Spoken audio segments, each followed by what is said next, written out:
I am the eldest daughter in the family, the one who is not favored. Since childhood, I have been taught to be dignified and proper, to set an example for my younger siblings. Yet my fiancé was taken by my seemingly innocent and adorable legitimate younger sister. My younger brothers remember none of my kindness, only resenting me for disciplining them too strictly. Even my parents see me merely as a tool to enhance the family's prestige, always siding with my legitimate younger sister. Faced with this situation, I threw up my hands and gave up, deciding from then on to no longer involve myself in any matters of the household. I let them wallow in their trivial squabbles, watching as they gradually fell apart, never to regain the warmth of the past. Even that innocent and adorable legitimate sister of mine, after losing my support, was no longer their cherished darling. Hello, everyone. Welcome to my channel. Subscribe us to read wonderful stories every day. Now the story begins. The early summer sun was warm, yet I only felt a chill running through my entire body. The reason was my legitimate sister, nestled in our parents' arms, weeping and clamoring to marry my fiancé. That sound nearly broke their parents' hearts, and kneeling beside was my fiancé, Xiao Liu. He stood with his back straight, his eyes filled with tender affection as he looked at his legitimate sister. I have never in my life met a woman as innocent and captivating as Xianxia, in this lifetime. I wish to recognize only her as my destined partner. I beg for your blessing, Miss Wenyu. As soon as he said this, my legitimate sister cried even harder, sobbing and repeating the same few words. She had wronged me, but she and Xiao Lang were truly in love, and she begged me to let them be together. It was as if I had become the villain who broke up the happy couple. Seeing this, my mother's eyes nearly overflowed with pity, and she quickly turned to me to offer a way out.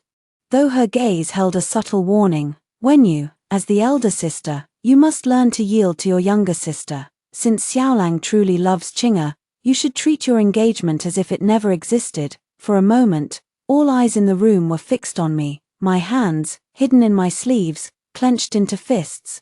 It took me a while to take a deep breath and calm down before I spoke to them. As you wish. Father immediately changed his expression and sternly rebuked, Liu Wenyu.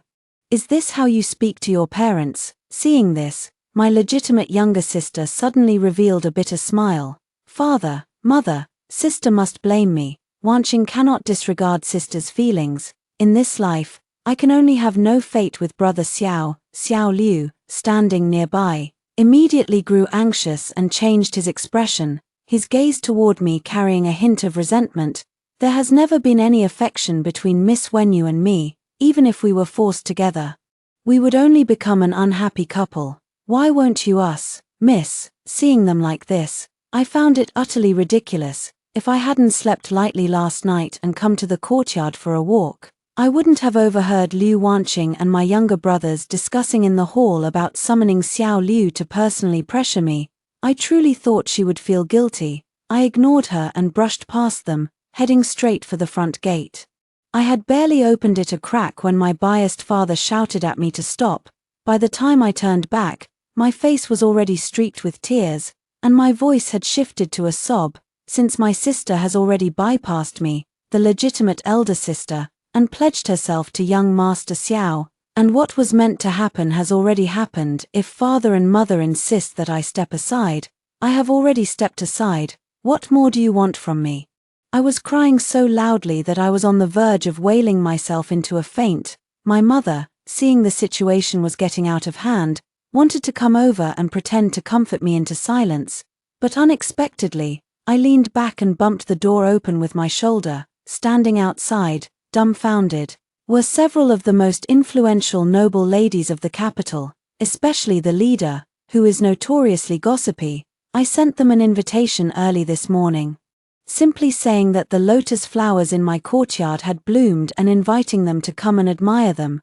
And now, all the scandals in my courtyard are laid out openly before them. These noble ladies have a glint of excitement in their eyes. My sister, who had been crying as if her life depended on it just moments ago, was now truly on the verge of fainting, but I was one step ahead of her. After casting a heart-wrenching smile toward the noble ladies gathered outside the courtyard, I turned and collapsed into the arms of my maid, Ronga. In the past, I cared deeply about the reputation of the Grand Preceptor's household. No matter how much trouble Liu Wanqing caused, I always found ways to cover up for her. It's just that the speed at which I clean up her messes can't keep up with the speed at which she creates them. Up until this time, she thought that by acting spoiled in front of our parents and putting pressure on me, I would swallow all the bitterness as I had before, and shoulder all the blame publicly to protect the reputation of everyone else in the household. But she never expected that this time, I've had a change of heart. This Grand Tutor's residence is so rotten that I alone can't save it anymore. If we're going to rot, let's all rot together. But before everything completely falls apart, I'll make sure to extract myself first. Soon, the news of Liu Wanqing stealing her own sister's fiancé spread throughout the capital. Especially since my words that day were ambiguous, I only said that she and Xiao Liu had done everything that should have happened, without clarifying the specifics. Now whenever Liu Wanqing goes out to attend banquets, people look at her with suggestive glances. The noble ladies in the capital are unwilling to sit with her, afraid it might tarnish their own reputations. Whenever Liu Wanqing suffers humiliation outside, she would return home and go cry to her mother. Mother was angry. And naturally, she wanted to hold me accountable. When the people from her courtyard came to call for me, I refused to go at first. It wasn't until she pressured me with the principles of seniority and respect that I finally put on a pitiful, miserable-looking makeup and dawdled my way over.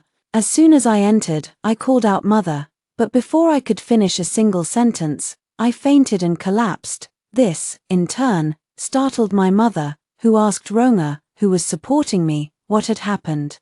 I only felt Ronga give my thigh a hard pinch, and then she began to pour out her grievances with tears and sobs. Since the incident, the young lady has been deeply affected. Her health has suffered. These past few days, she has been in a daze, speaking deliriously more often than being lucid. In her dreams, she always calls for you, "Madam." When she wakes and doesn't see you, she becomes despondent and lies back down. Now that she heard you summoned her, she couldn't even walk steadily, yet she didn't call for a sedan chair and came on foot to see you, "Madam." These words were especially touching. When Ronga explained that I had fainted upon entering because I had exhausted myself from walking, even Mother had nothing more to say. After expressing a few words of concern, she had Ronga escort me back. Somehow, news of this matter leaked out. Afterward, whenever Liu Wanqing attended any banquet, she could hardly escape being mocked and ridiculed by others.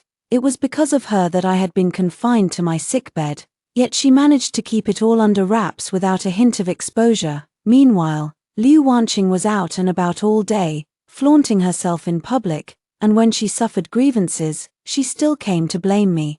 When these words reached my father's ears, Liu Wanqing was unusually placed under house arrest. Filled with resentment, she came to settle the score with me. The moment she stood before me, her eyes were already red, and she immediately moved to kneel. I let her kneel for a while before, with trembling hands. I supported Ronga and shakily sat up. In a daze, I mistakenly grabbed the medicine burner from the bedside and hurled it at her. Liu Wanqing couldn't dodge in time and was splattered with dust all over. Before she could even cry out, she saw me pointing at the jade pendant at her waist, my hands trembling. This is you and Xiao Lang." Before I could finish my sentence, my eyes rolled back and I fainted. When Ronga came to help me up, she took the opportunity to puncture the oxide bag filled with chicken blood hidden under my pillow.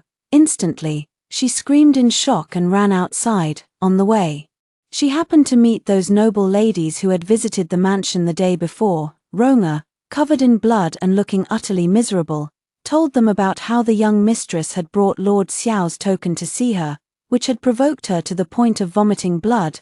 The noble ladies, having feasted on the gossip, left with satisfied expressions. That evening when my father returned home, he intended to sell Ronga. I dragged my sickly body to him, and after performing a bow, I coughed up blood 3 times. I simply said that if father intended to sell Ronga, he might as well dispose of me along with her. In his rage, father's gaze towards me instead held a hint of inquiry. "When he began, you used to be the one who cared most about the family's reputation. Indeed, when I was young and followed my father to the capital, he had just established his footing in the court. My mother would constantly remind me to be cautious in my words and actions. For someone in my father's position, reputation was of utmost importance. Reputation could even cost a person their life. Though I didn't fully understand it at the time, I didn't want anything bad to happen to my father either. As a result, as soon as I arrived in the capital, I became increasingly careful and meticulous in my conduct, to the point where even the noble ladies who had always lived there could find no fault with me. Thus, the reputation of the Grand Preceptor's household hung over my head like a sword, forcing me to be cautious day after day, binding my hands and feet, and making my life monotonous and dull. At this moment, I looked up at my father, not bothering to hide the exhaustion in my eyes. I have lived my entire life with caution, afraid of burdening you, never daring to act recklessly. Now, with my energy spent, all I want is to have a few old friends by my side. Father remained silent for a moment before finally speaking. Nonsense, you are still very young. I gave a bitter smile and offered no reply. He finally left in anger without dealing with Ronga. In the latter half of the night, Ronga and I lay on the couch, covering our mouths and laughing while reading storybooks. If you ask, we were staying up late. How else could we show our haggard, sickly faces without staying up late? My illness can no longer be as severe as before. I need to recover slowly. Now that I've caught my father's attention, if I remain seriously ill, he might summon the Imperial physician from the palace. If that happens, I won't be in control of my own situation anymore, and it would be difficult to pretend. I plan to gradually show some improvement recently, but I cannot fully recover. If not, the troublesome old and young in the Grand Preceptor's residence would once again become my responsibility. However, Liu Wanqing has recently had her house arrest relaxed, but she was still told not to show her face at banquets. Resting my chin on my hand, I listened as Ronga reported to me, thinking to myself that my parents are still too trusting of their good daughter. Since Liu Wanqing can't go out to cause trouble, she will definitely go and torment their good sons. My dear younger brothers, these few are all idle and unambitious. When Liu Wanqing gets together with them, they have caused quite a few absurd incidents. In the past,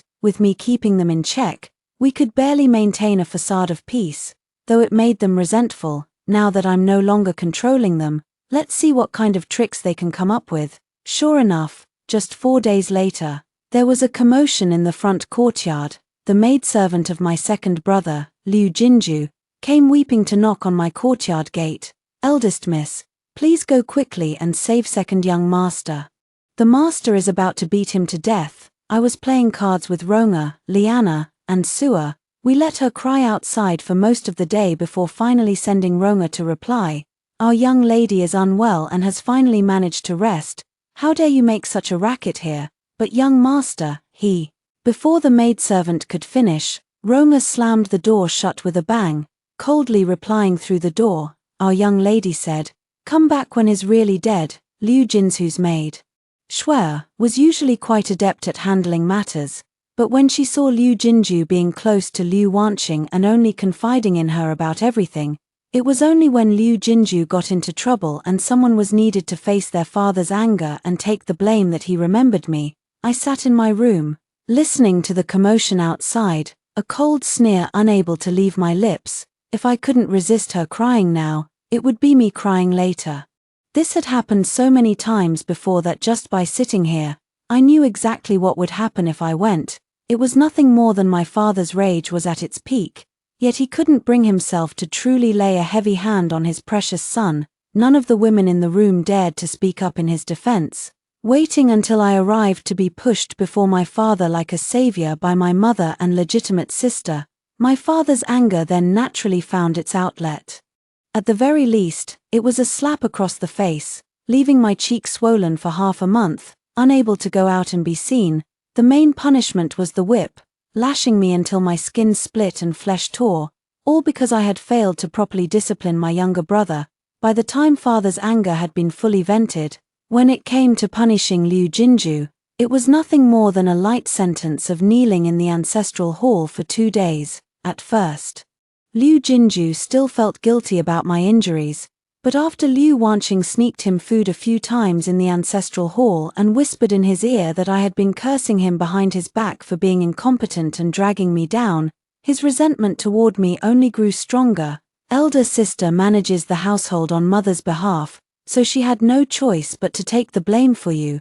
It's only natural that she resents you for causing her trouble. Liu Wanqing spoke lightly, with just a few words turning my concern for Liu Jinju into resentment. Then her eyes reddened as she looked up at her much taller brother with a worried expression. Second brother, you really frightened me back then. I had already made up my mind that if father was going to beat you, I would risk my life to protect you. I never expected elder sister would get there first. I'm so useless, will you blame me for this? Of course not, Liu Jinju answered firmly at the time, I'm not a fool. I can clearly see that you're the one who truly cares for me. How could I ever bring myself to blame you? Since things had come to this point, what followed was a heartwarming scene between the siblings. At that time, I stood behind the curtain, thought for a moment, handed the basket of pastries I was carrying to Ronga, and turned to leave by myself. Now, when I look back on this memory, I find myself feeling an unexpected sense of anticipation. Back then, Liu Wanqing had vowed so loudly to take the punishment in Liu Jinzu's place, but she was always thwarted by me, the villain, who stepped in first every time. Now that I, the villain, am not present, I wonder if Liu Wanqing will truly keep her vow as she swore, even if it means risking her life to protect Liu Jinju. The answer is no. The next day, I slept until the sun was high in the sky. As soon as I opened my eyes, I was met with Ronga's face, eager to share the latest gossip with me. She said Liu Jinju was nearly beaten to a cripple by the old master and is now lying half dead in his own courtyard. Liu Wanqing was not much better off. The trouble this time was caused by her. Bored out of her mind, she actually asked Liu Jinju to take her to visit a brothel. Unfortunately, her actions were too conspicuous, and she was recognized. The Grand Tutor's son and daughter were seen entering and leaving a brothel, engaging in debauchery in broad daylight. This became a handle for others to use against their father, who was severely criticized in court.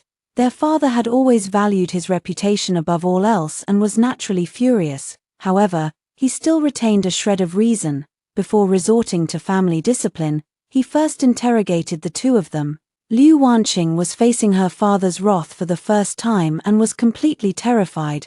Desperately shifting the blame onto Liu Jinju, Liu Jinju was beaten half to death. According to my friend who works in the front courtyard, the look second young master gave the young lady at that moment was truly unforgettable. Ronga was extremely excited, her cheeks flushed and her eyes sparkling with delight. I just smiled at this, neither confirming nor denying. Old man Hun has been beating me all these years, and finally, he's vented his authority on his own precious children. I wonder how heartbroken he'll feel after it's all over, but that's none of my concern. I've given up. Let them stir up as much chaos as they want, even if they turn the world upside down. It won't disturb my peace in the slightest. Not long after the incident with Liu Jinju, trouble arose again in the mansion. My third brother, Liu Guangxi, who should have been studying normally at the Imperial Academy, was escorted back by government soldiers one day. The reason was that he got into a verbal dispute with someone at school and, in a fit of rage, resorted to physical violence. If it had just been an ordinary scuffle, it might have been overlooked, but he had built strong connections at the academy over time, and as soon as he threw the first punch, others joined in. Dozens of students ganged up on one person, beating him so severely that he remains unconscious to this day. The one who was beaten was, after all, the son of an official, with his father serving in the Ministry of Personnel, with a few connections pulled. They were about to arrest Liu Guangxi and throw him into prison. The Liu family claimed to be part of the Pure Stream faction, and if Liu Guangxi wanted to enter the court as an official, he would have to follow the same path of integrity as his father. If he were imprisoned, his future would be largely ruined. My father was still at court at this moment. Upon hearing the official's account, my mother, who was in charge of the household, wept as if her heart were breaking. Completely losing the composure expected of a noblewoman, she clung desperately to Liu Guangxi's arm, refusing to let the officers take him away. The officers pretended to hesitate for a while before speaking with feigned reluctance. We could temporarily release him, but the bail money would likely be. Fearing they might change their minds, my mother immediately summoned the accountant to fetch the money from the accounts. The accountant returned quickly. But instead of a chest of silver ingots that should have been carried by 2 people, he held only a small box in his hands. Mother was so enraged that she immediately scolded him for his incompetence. However, after taking the account book, her face turned pale with sorrow. It turned out that after I fell ill half a month ago, I had ostentatiously returned the authority to manage the accounts to my mother, Ronga, and Liana, carrying the account books. Had taken a detour through more than half of the Grand Tutor's residence, naturally letting Liu Wanqing know about this matter. From then on, she would go to her mother's place every day to linger and cling. One moment she would ask for money to buy clothes, the next she would want to bid on jewelry against princesses and noble ladies. Her mother, having been out of touch with such matters for years, had no idea how meager the family savings were. Out of affection for Liu Wanqing, she simply indulged her every whim, until now, when Liu Quangji was about to be taken to prison, the family couldn't even scrape together his ransom money on the spot. Those sums of silver had transformed into Liu Wanqing's dazzling and splendid adornments. After Liu Quangji was taken away, Liu Wanqing appeared at the doorway, skipping and bouncing. Wearing the hairpin she had won at the Pearl and Jade Pavilion for 500 taels of silver, unaware that her brother was about to have his future completely ruined over those same 500 taels, even Liu Wanqing proudly twirled in front of her mother, then playfully clung to her arm with a charming pout. Asking if it looked good, her mother stared at the dazzling hairpin with reddened eyes, and after asking Liu Wanqing the price, she immediately tried to drag her to return it and get the money back. Liu Wanqing naturally refused to go, crying and shouting that when I was in charge of the accounts, I had already skimped on her clothing and accessories, and now that her mother was managing the household, how could she be so heartless too? Her mother was furious at that moment, her hand trembling as she pointed at Liu Wanqing. Before, you accused your elder sister of shortchanging you. But now I finally understand it wasn't her being stingy, it was you being wasteful and then blaming your elder sister. You're coming with me right now to return that jewelry. Her mother was resolute. Under normal circumstances, Liu Wanqing would have conceded, but she had just recently boasted that she would outshine her rival, Song Ruji, at the palace banquet 10 days later, and crush her underfoot. She had only just savored the delight of snatching a treasure from her rival's hands. And now being forced to return it felt like having her face trampled underfoot.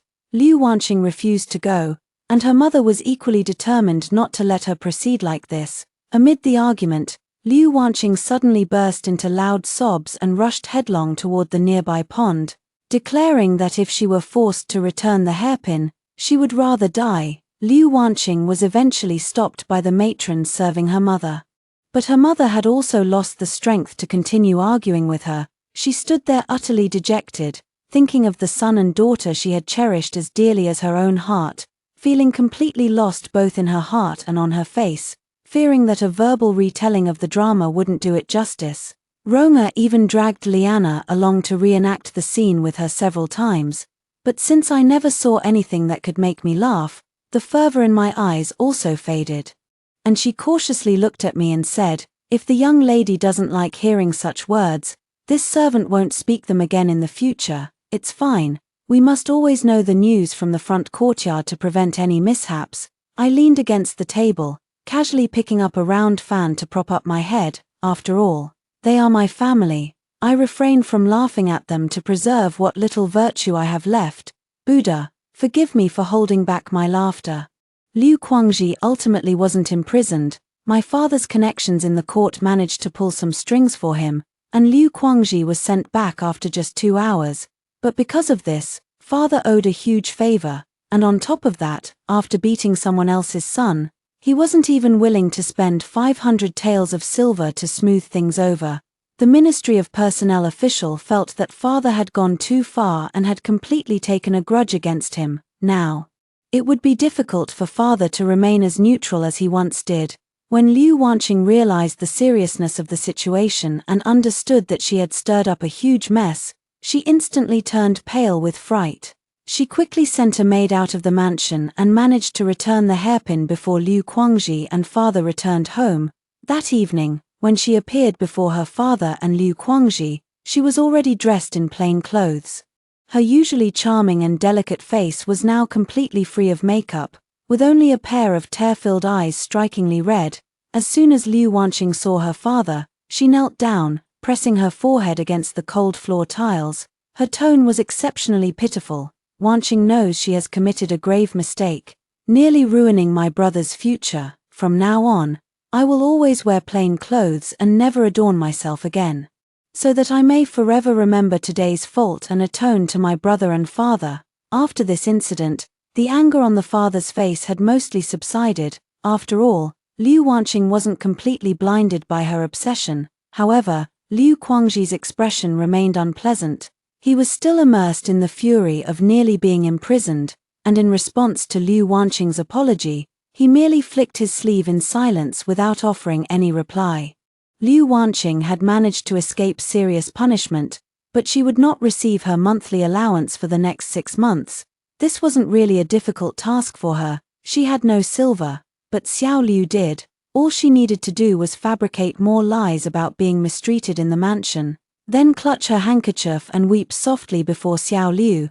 Xiao Liu would empty his entire household just to ensure his Wanqing sister could continue sleeping on brocade sheets and satin beds, feasting on delicacies from land and sea, and remain the purest, most carefree girl in the world. As for how the old lady in his mansion felt about Liu Wanqing spending Xiao Liu's money as freely as flowing water even before she had crossed the threshold, I really couldn't say, but that was all in the future. That very night, Mother Wang from my mother's courtyard knocked on my gate, saying that my mother's headache had flared up, and she couldn't sleep, so she wanted to see me. So I loudly told Ronga to quickly invite Mother Wang inside.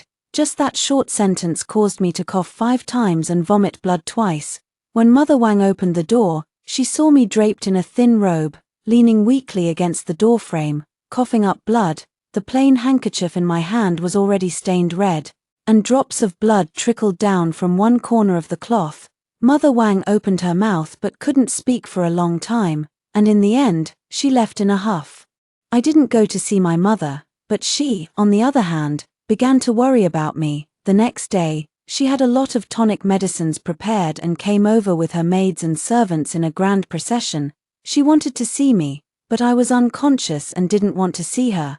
Having grown accustomed to the exotic flowers and treasures in Liu Wanqing's courtyard, my mother glanced around my plain and simple yard, which boasted nothing more than a large lotus pond, and spoke with some anger. "Why is Wenyu's residence so shabby? Could it be that you wicked servants have been bullying my child while she was ill?" The maids lotus pastry, osmanthus cake, donkey burger, and mapo tofu immediately knelt in unison, crying out their innocence, explaining that the courtyard's arrangement was entirely according to my own wishes. Knowing that among them, Ronga was the closest to me, my mother called her forward to speak. Ronga wiped away a handful of tears, took a deep breath, and then began in a pitiful and sorrowful tone. "Over the years, the young lady has been managing the household accounts and knows that the family's savings are meager, with monthly allowances often falling short. To ensure that the master and mistress eat and drink well, and to avoid shortchanging the young masters and little miss, she has practically deducted her own share and distributed it to the various courtyards in the estate." Ronga spoke with a choked sob, her tone growing increasingly sorrowful. "Last winter, to ensure the young miss could have the warmest silver-thread charcoal, Our Lady didn't even allocate any charcoal for her own room.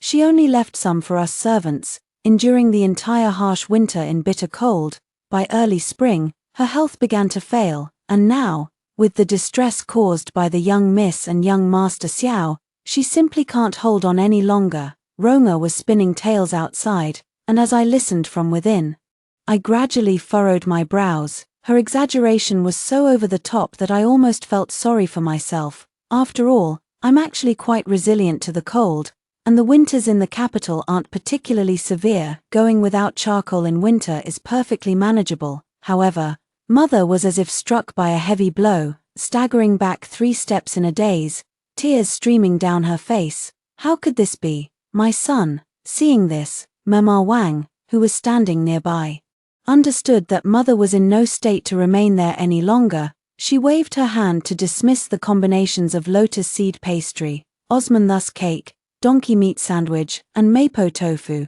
then helped mother back to her room. No sooner had they left than the courtyard gate was promptly shut by the group. I wriggled out from under the quilt and sat up on the bed, high-fiving each of them in turn, perhaps because the guilt in her heart was too heavy. After that, my mother didn't come to see me much anymore. She had Aunt Wang call a doctor to check on me several times, and the doctor said I just needed to rest and recover. Gradually, she stopped worrying about it. Instead, as the season gradually turned into the height of summer, there were many more matters in the household for her to attend to. For example, the monthly ice buckets, and the 2 new sets of summer clothes that needed to be made for the family every year.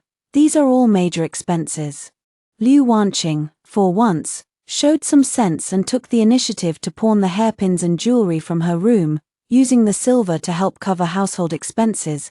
This act helped her win back her mother's favor. However, whenever Liu Wanqing went out afterward, she couldn't avoid a few taunts from other noble ladies, especially her arch-rival, who kept a close watch on Liu Wanqing and was eager to spread any sign of her downfall throughout the city. When she returns home, she still has to dress plainly like a new widow, acting meek and submissive in front of her parents and elder brother, trying to please and curry favor. Her parents were still all right, and Liu Guangxi usually treated Liu Wanqing with some consideration, but ever since that incident, he had never shown her a good face again. Liu Wanqing was seething with anger inside, but had nowhere to vent it.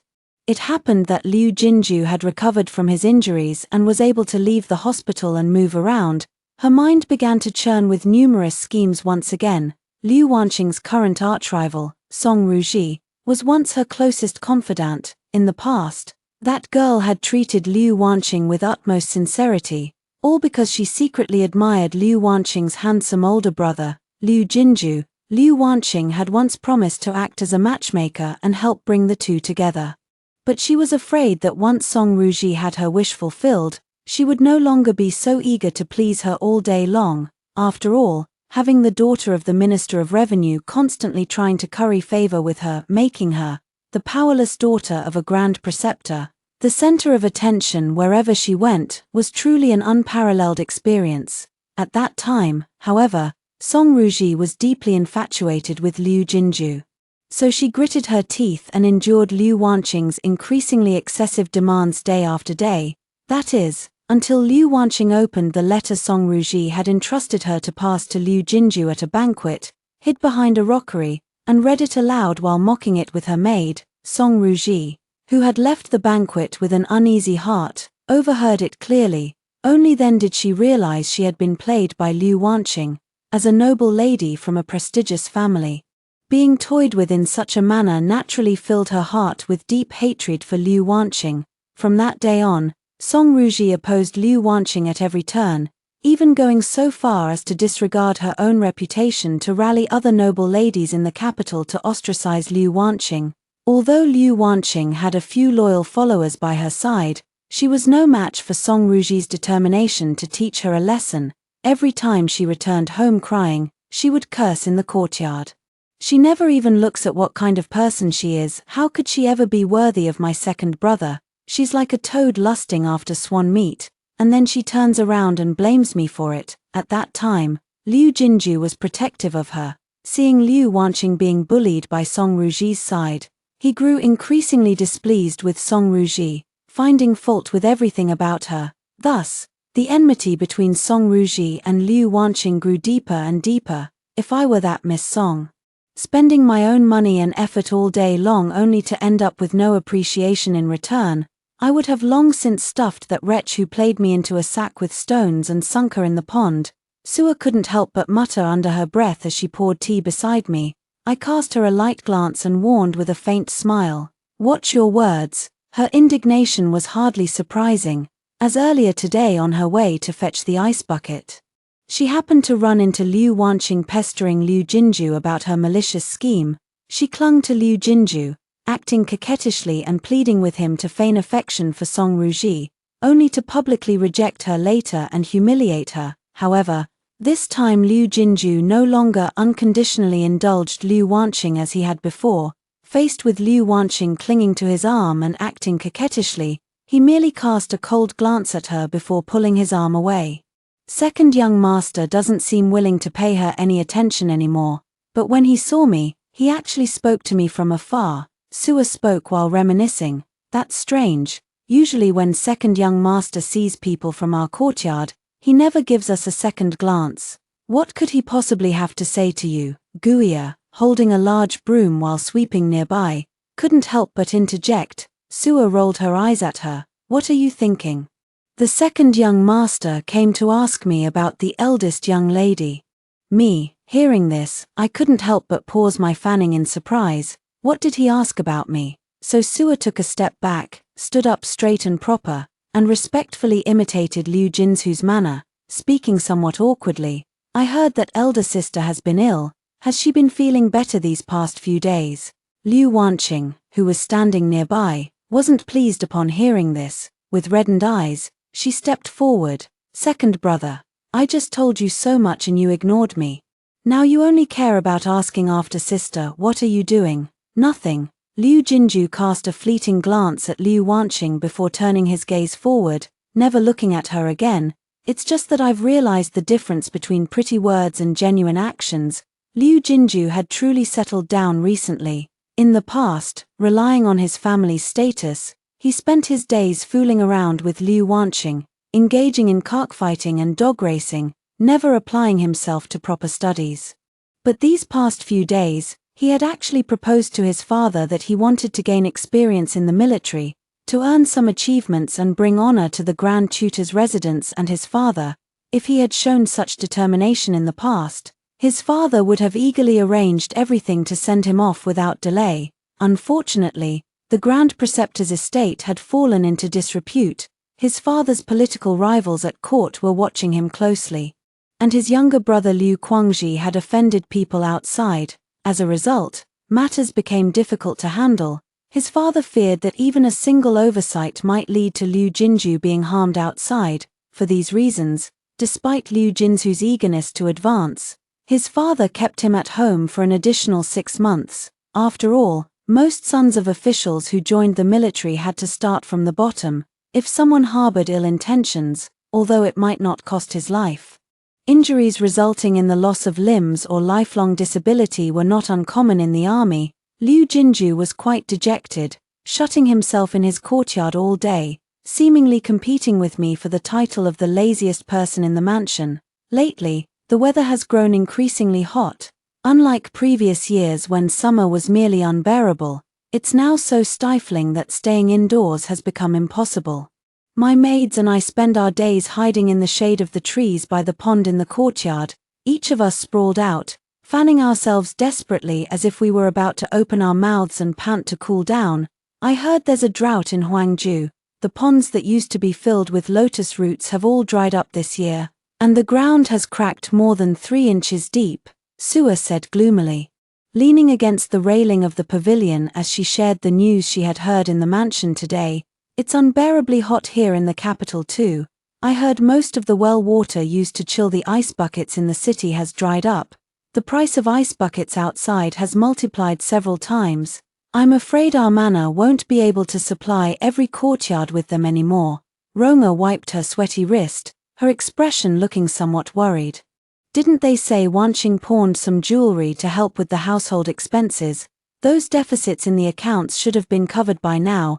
Why does it still sound so financially strained? Hearing this, my hand paused mid-action, the round fan half covering my face as I spoke in surprise. Roma looked at my performance with utter speechlessness, not wanting to say another word to me. However, Sua, who didn't understand the situation, puckered her lips and explained to me earnestly. All of the young lady's jewelry purchases were focused on exquisite craftsmanship. When actually pawned, hardly any could recoup their cost. The silver she brought back recently wasn't even half of what she originally spent on them. The mistress is inexperienced in managing accounts and lacks proper planning, so that little money was spent almost completely already. As she spoke, she puffed out her cheeks and muttered a couple more times. It's just that Madam doesn't know how much the young lady spent on that jewelry. If she found out, her eyes would practically pop out of her head. No sooner had the words left her mouth than she was suddenly tapped on the head with a fan handle. Turning around, she saw Liana glaring at her. You've got some nerve. Gossiping about the mistress right here in the manor. Sua pouted so exaggeratedly that her comical expression made everyone laugh. I couldn't help but reach out and pinch her cheek, then pop a lotus seed candy into her mouth. Just bear with it a little longer. This year's mud is almost ready, and now that I don't have to manage the accounts anymore, we're practically rich. Let others worry about the manor's affairs. Life went on in this make-do manor. With each day's sun growing increasingly scorching, the cost of living in the capital had multiplied several times over. And Mother was constantly overwhelmed with worry as she tallied the accounts. The ice buckets in several courtyards had gradually run out, with only the one in Father's study still being replenished. I heard that Mother had felt on the verge of breaking several times, wanting to go to Father and ask for money, but in the end, she gritted her teeth and endured it. She still vividly remembers the days before her father had made his fortune.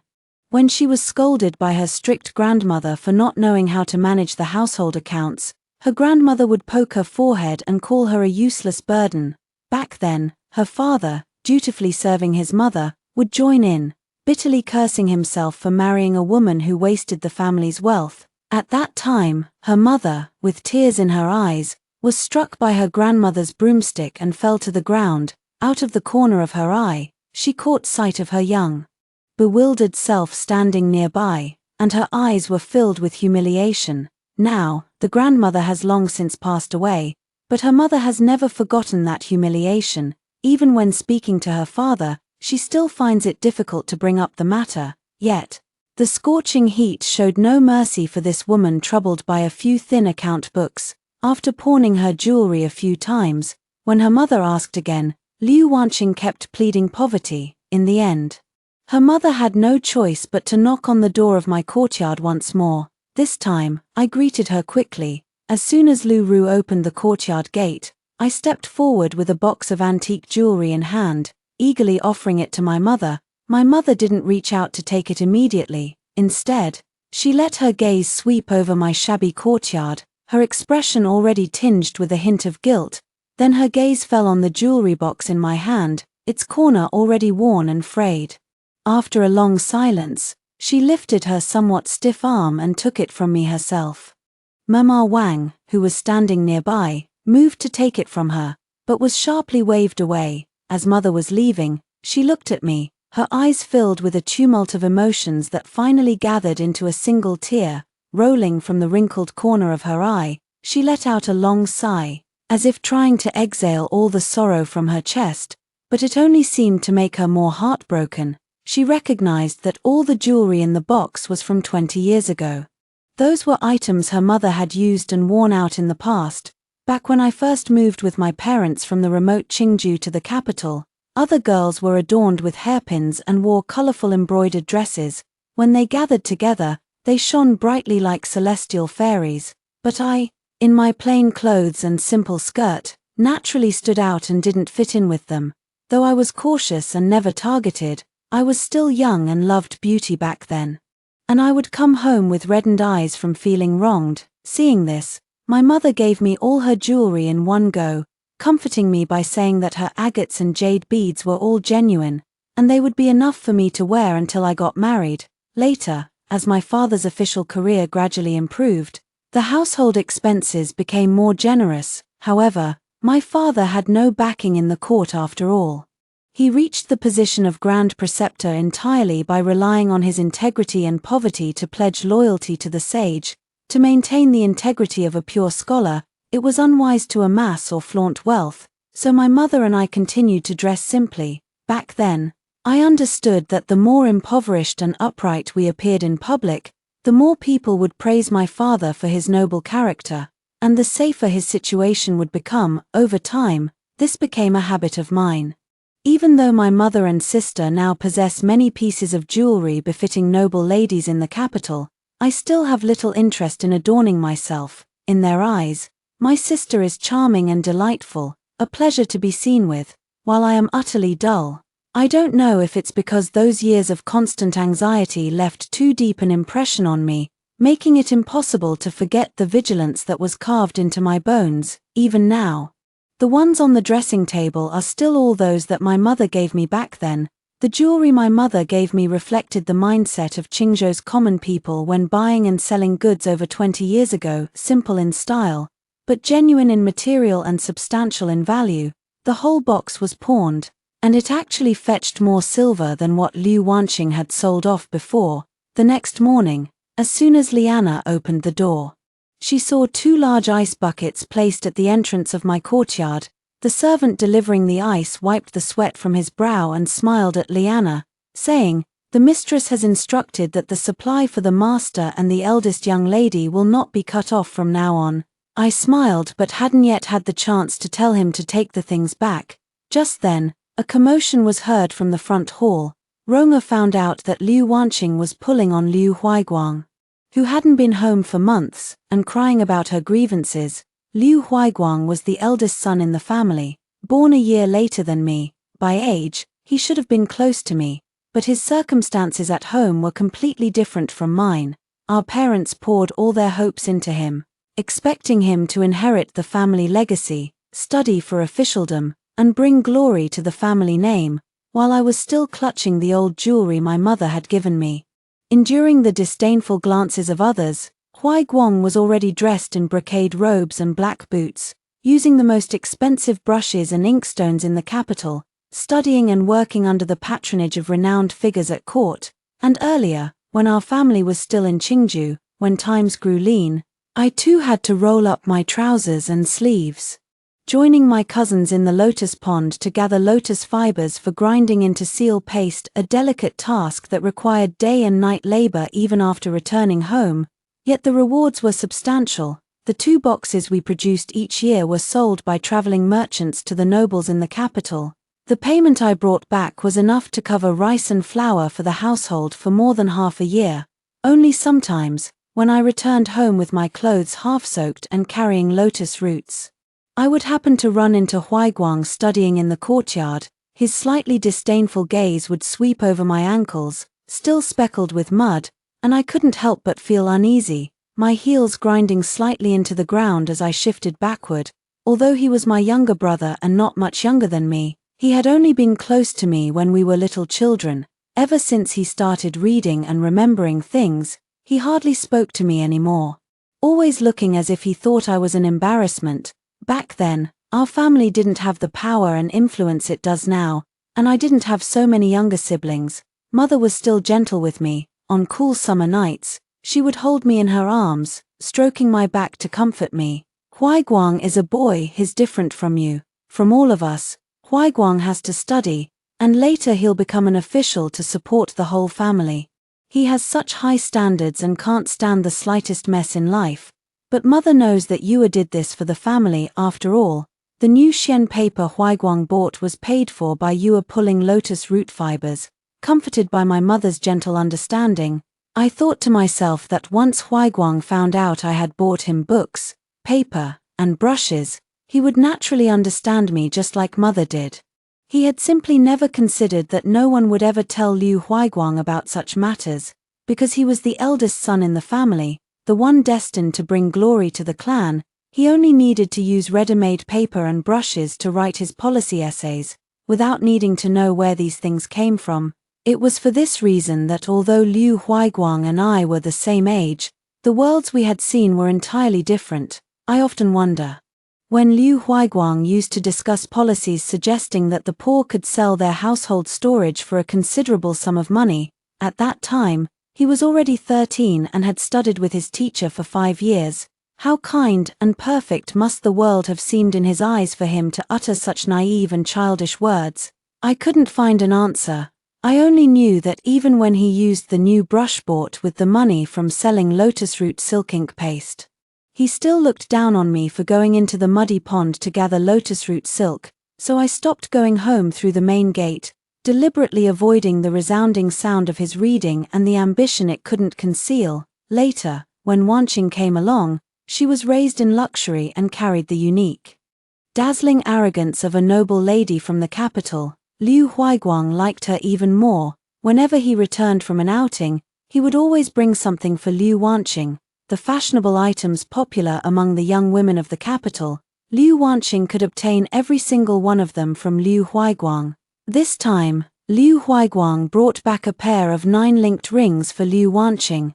These rings had become a popular plaything in the capital over the past half-month.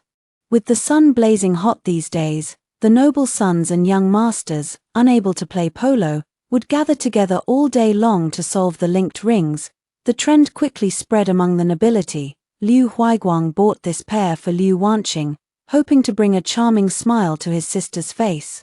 He also wished for her to become as clever and graceful as other noble ladies, capable of solving intricate puzzles and creating an elegant tale of wit and beauty. He could also use this to show off in front of his classmates for a while, but he never expected that Liu Wanqing wouldn't even glance at it. She just nestled into his arms, crying with grievance. Liu Huaiguang always wore his fine clothes neatly, but now Liu Wanqing's tears had soaked several spots on the front of his robe. He instinctively frowned and called for Liu Wanqing's maid, Xianxia, to come forward and explain the matter clearly. Xianxia had learned her mistress's way with words perfectly, only mentioning that the household accounts had been tight recently, so Liu Wanqing pawned her own jewelry to help cover expenses. Yet the lady of the house had cut off her ice supply and sent the ice buckets to my courtyard instead, but she completely omitted why the household accounts were tight in the first place, and why I needed those ice buckets in our mother's eyes. These are just trivial matters. Why make such a fuss? Come, see what Big Brother has brought you. Liu Huaiguang thought Liu Wanqing was throwing a tantrum because their mother had cut off her ice supply, and believed that having their mother restore it would solve everything. His mind was still focused on showing his gift to Liu Wanqing. Seeing that Liu Huaiguang had no intention of standing up for her, Liu Wanqing suppressed her anger with a pout and reluctantly forced herself to play along with Liu Huaiguang for a while. However, her mind was in turmoil, and she truly had no patience to sit down and solve the interlocking rings. She excused herself, saying she would send someone to deliver them to Liu Huaiguang's courtyard once she had solved them, and then left with Xianxia. Liu Huaiguang felt slightly displeased by her evasion but let her go anyway. It is said that Liu Wanqing bid farewell to Liu Huaiguang with a smile, but the moment she turned around, her back carried a hint of anger. Having overheard such a lively scene at the courtyard gate for nothing, I exchanged a knowing smile with the person delivering the ice buckets. It seems this situation isn't quite right. Please do me a favor and relay to my mother that my health doesn't require them. My younger sister is young and full of energy, always active. It would be better to send these 2 ice buckets to the west courtyard instead. Mother wanted to use 2 ice buckets to ease her guilt, but I wasn't willing to accept it. The servant delivering the buckets came from Mother's courtyard. Having just overheard that Mother's most beloved Liu Wanqing had complained to Liu Huaiguang about this matter, his expression had already turned troubled. Hearing my refusal, he even forgot the customary polite gestures, quickly finished his bows, then turned around, picked up the bucket, and went back. Rong'er and I also turned around to close the gate and return to the courtyard when I heard a voice from behind. Eldest sister. It was Liu Jinju calling me. By the time I turned back, he was already in front of me. This man, who had never deigned to look at me properly, was now bowing respectfully with his head lowered and arms properly positioned. I watched him coldly for a long while. Even when his arms trembled from the strain, I had no intention of helping him up. Liu Jinju and I remained locked in this standoff for quite some time. After a long while, I finally released the handkerchief clenched in my palm, covered my mouth to cough a few times, and said in a low voice, "My health is poor, so I won't impose on second young master any further." With that, I returned to the courtyard.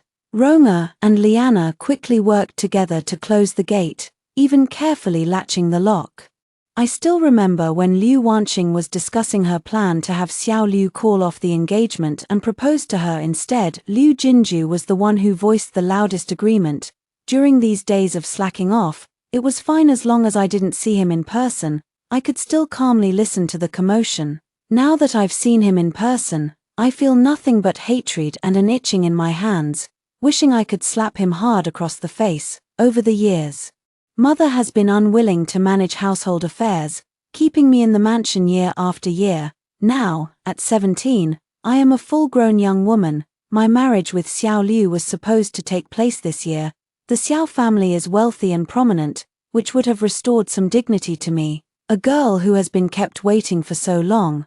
But my younger brother and sister ruined it with their own hands, in the most humiliating way possible. They are not ignorant children. They cannot fail to understand what awaits a girl of my age if she is rejected in marriage. Yet, driven by the hatred in their hearts, they did exactly that, completely disregarding the care and affection I have shown them over the years. I loathe Liu Jinju with all my heart. Just as Liu Jinju once did not wish to see me, I now have no desire to see him. Liu Jinju also noticed this, calling out to me from beyond the high courtyard wall, his voice tinged with fluster and unease. Elder sister, I have been diligently studying as you instructed before, but now there are parts in the books I cannot understand. Could I trouble you, as before, to clear up my doubts? My temper flared instantly. I halted my steps toward the room, moved a few paces to the corner, and dug out a blue brick, weighing it in my hand. I then began estimating Liu Jinzu's position on the other side of the high wall. Lu Ru and Wuxia, standing beside me, quickly grabbed my arms from both sides to stop me. In the end, under their pleading expressions, I let go of the brick, covering my mouth with my hand. I let out a few sharp, feigned coughs. Ronga immediately shrieked by the courtyard gate. Miss, you're coughing up blood again. Miss, please go lie down and rest. Miss, the doctor said your illness requires quiet recuperation. You must not be disturbed in the slightest. Miss, the noise from outside the courtyard soon ceased and did not return for a long time. I lay back in the cool chair, still filled with a bellyful of gloom. It wasn't until Guia returned from her morning shopping trip that she brought back some good news. They're back, the little maid exclaimed, her eyes sparkling. Who's back? Sua, who was nearby, leaned in to ask. Xiao family's second young master has returned, and he brought a message from the eldest young master for our young lady. After saying this, the two young maids became excited simultaneously, their faces blushing with shyness. The reason was none other than that Xiao family's second young master, Xiao Zong, was the most dashing figure in the entire capital. With just his handsome appearance alone, he had become the dream man in the spring chambers of many young maidens in the city, not to mention his elegant speech, gentle eyes, and his mastery of both literary and martial arts. Today I met Guia, and his favoritism was already evident from his words. Xiao Erlang, the eldest young master of the Xiao family. Just thinking about it, I couldn't help but laugh, feeling that Xianxia was truly pitiful. With such an outstanding younger brother, no wonder he complains every year about being unjustly blocked from many romantic opportunities, making it difficult to even arrange a marriage. He often complains that the young ladies he interacts with all have ulterior motives, each one aiming to marry his younger brother. There was a hint of teasing in these words. Xianxia himself was an outstanding figure among his peers. In recent years, he had taken over the Xiao family's business and led their merchant caravans back and forth between the capital and the northwest, successfully closing several major deals. Although the Xiao family were merchants, they could now be considered one of the wealthiest families in the capital city. Xianxia had ambitions that stretched far and wide. Each year, he traveled with his merchant caravan between the capital and the northwest, spending less than 2 months at home. Every time a matchmaker arranged for him to meet a young lady, he didn't even have time to see her face before he was already leading his camels and transporting goods through the yellow sands of the northwest. When he returned, the girl had long since become another man's wife. Xianxia himself didn't seem to care, always joking self-deprecatingly, "This is heaven's will. Telling me to make more money, not taking a wife actually saves me a lot of expenses." The young maids whispered behind his back, calling him a miser. Yet every time I entrusted Xianxia with sending goods to the western regions for sale, He would return every last bit of the silver earned back to me. He had someone tell me that the nobles and royals of those western regions were quite amazed by the fineness of the mud I made. Some smaller kingdoms even designated the few boxes of lotus fiber seal paste produced each year as exclusively for royal use. After all, it takes over 200 days of work each year to produce just 2 boxes of this seal paste, so its quality is naturally exceptional. With many people in my courtyard, the young maids follow me year after year, gathering fibers from the large lotus pond and grinding the paste. This was why, even though my father's salary was meager, I could still manage to support the family's daily expenses and even save from my own mouth to pave the way for my younger brother's official careers. Xianxia used over a dozen boxes of ink pads to exchange for many gold artifacts and agates in the western regions. Upon returning to the capital, he immediately displayed them in the Xiao family's shops and only sent my share to me after selling them at the most favorable prices. His reliability and trustworthiness in handling affairs fully reflect his character. Now he has sent word through Xiao, saying the merchant caravan won't return to the capital for another half-month. Knowing that I'm ill and likely have many expenses to manage, he had Xiao bring my share of the profits back to the capital in advance. Xiao will come to deliver the silver to me tomorrow after settling the accounts at home. This time, it will be considered as the Xiao family paying upfront to purchase those rare artifacts. Finally, he also asked Xiao to inquire on his behalf, having heard that I was seriously ill, whether he would be allowed to visit me when he returns. I smiled. In previous years, when I entrusted Xianxia with selling goods, the process often went through several intermediaries. He knew I feared that if my younger siblings in the household found out I had ways of making money, they would become even more extravagant, so he always helped me conceal it well. Between him and me, we have barely met face to face a few times. I honestly don't believe our relationship is deep enough for this. Now that Xiao Da has asked this, it's hard not to think he has ulterior motives. Xiao Zong is a thoughtful person, knowing that the Xiao family and I have no public ties, and that a sudden visit would be inappropriate. He first sent a messenger to deliver an invitation, arranging to meet at the Xiao family's restaurant. After all, he's bringing me money, so I should be a bit more enthusiastic. It's a pity I can't go out now. Dozens of eyes in the mansion are watching me closely.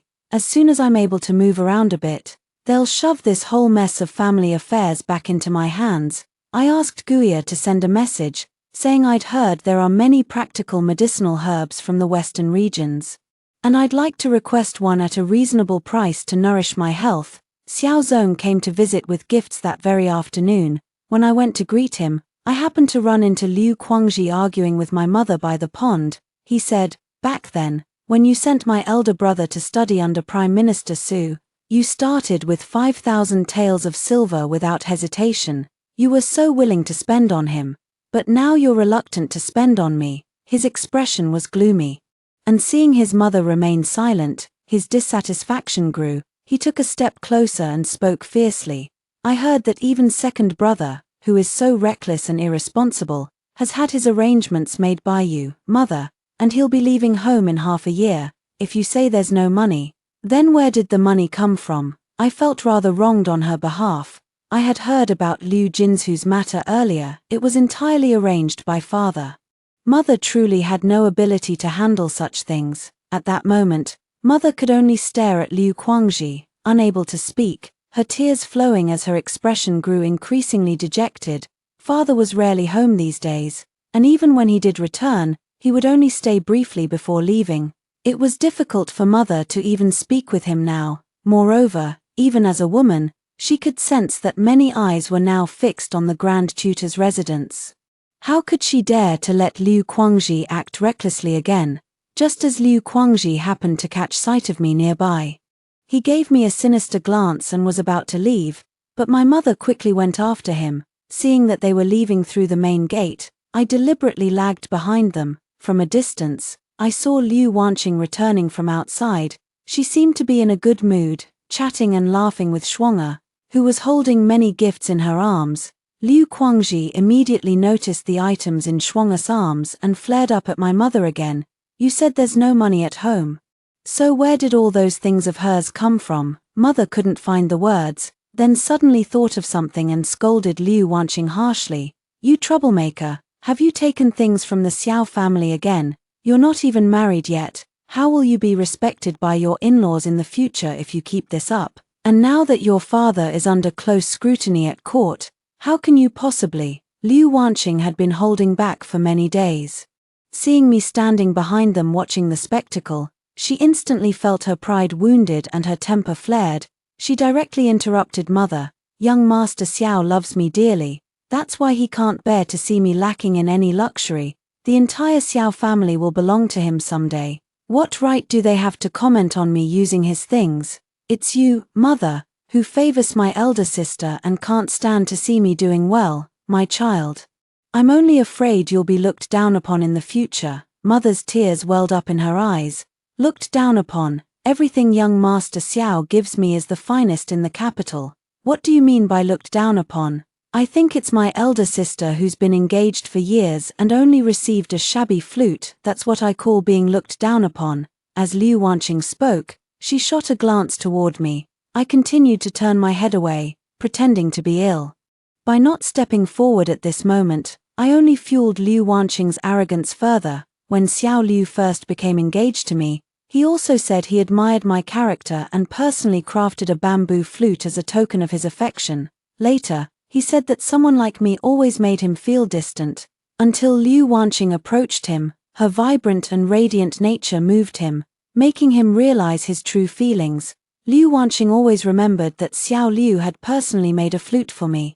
She believed it was the Xiao family looking down on me. Seeing it as evidence of my failure, she seemed to no longer care about the gossip surrounding her and the Grand Tutor's residence, only striving to prove to the world that she was a more precious existence than I. Her mother was so angry that she stepped forward and raised her hand to slap Liu Wanqing.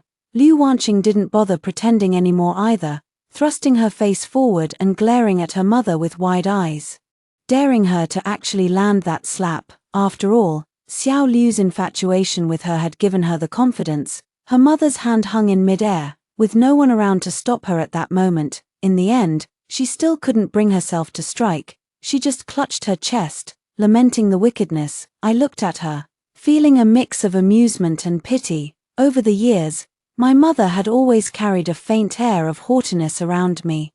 I knew she had been flattered too much and held herself with the demeanor of a noble lady. When she looked at me, she always seemed to think I still carried the rustic air of Qingju, much like how she herself had been treated by my grandmother back in the day, someone who couldn't be shown off. But now, this proud noble lady could only shed tears in the face of the children she had devoted herself to raising. It seemed that aside from crying, she had no better way to cope at the moment. Liu Wanqing was stubbornly arguing with her, while her dear son Liu Guangxi had long since stormed off in a huff, cursing women for causing trouble. She must have been utterly bewildered. How could these people, who had once been so gentle and considerate in front of her, have changed so drastically in just a few short months? Perhaps later she would come to realize that maybe they had always been this way. My health isn't good, so I had been sitting to the side watching them argue. The weather was unbearably hot, and Rona was fanning me from beside me. When my mother's pleading gaze drifted over, I just kept coughing incessantly into my handkerchief, covering my lips. Coughing like this, naturally I couldn't possibly have witnessed anything that happened. It wasn't until the gatekeeper came to announce that the second young master of the Xiao family had come to visit that I supported Rona and stood up. Weakly stepping past the mother and daughter pair to greet my guest, Xiao Zong had long been waiting at the entrance. Behind him followed two servants from the Xiao family, each carrying 2 boxes wrapped in silk. He himself was dressed in fine brocade robes, holding a black sandalwood fan in his hand, standing tall and graceful. Although he came from a merchant family, he carried an indescribable air of nobility and elegance about him. The man was indeed as gentle as the rumors said. Even when stopped outside, he showed no annoyance. With a spring-like smile curling at the corners of his lips, he cupped his hands in a polite gesture and said, "Then I'll trouble you, brother, to make a trip and announce my arrival." Then, seeing me approach, he greeted me with proper etiquette, his every move exuding elegance. Liu Wanqing had originally intended to come out to watch the commotion, but now her gaze fell on Xiao Zong, and the astonishment on her face was impossible to conceal. "This is Xiao Erlang," I heard her murmur beside me. "What a pity, he's from a merchant family background." I felt a wave of speechlessness in my heart, and Rong'er and Liana beside me seemed equally at a loss for words, so they quickly ushered Xiao Erlang into the residence on my behalf. Just as the 4 gift boxes wrapped in silk were being carried past Liu Wanqing, she suddenly stopped them and asked, as if casually, "What's inside these?" I didn't know my elder sister had any dealings with the Xiao family. Xiao Zong still wore that gentle, moonlit smile on his face. "The eldest young lady of your household purchases charcoal from the Xiao family's shop every winter, supporting our business. These medicinal herbs are common in the western regions. Though not highly valuable, they are but a small token of our gratitude." While Xiao Zong was speaking, Liu Wanqing had already instructed Shuang'er to lift one side of the lid.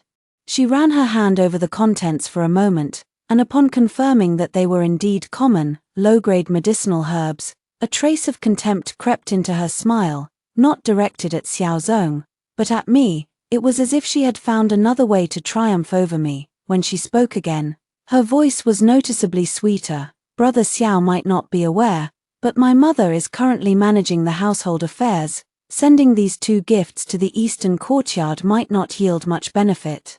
However, I find Brother Xiao quite amiable. I'll speak to my mother later, and I assure you, our cooperation with the Xiao family will not be cut off this winter." As soon as these words were spoken, the expressions of the people around me shifted noticeably. Rong'er, standing beside me, clenched her fists tightly. "I actually think it's fine. Liu Wanqing has taken a liking to Xiao Erlang, calling him Brother Xiao at every turn, eager to stir up trouble in front of him. But does she still remember that she's currently being supported by another Brother Xiao? Her current audacity is simply because she hasn't yet suffered under the hands of the Xiao family's matriarch." Xiao Zong's smile remained unchanged, but his obsidian-like eyes grew a few shades colder, and his words became more perfunctory. "Oh, is that so? Then I must send someone to pay respects to your family's matriarch another day."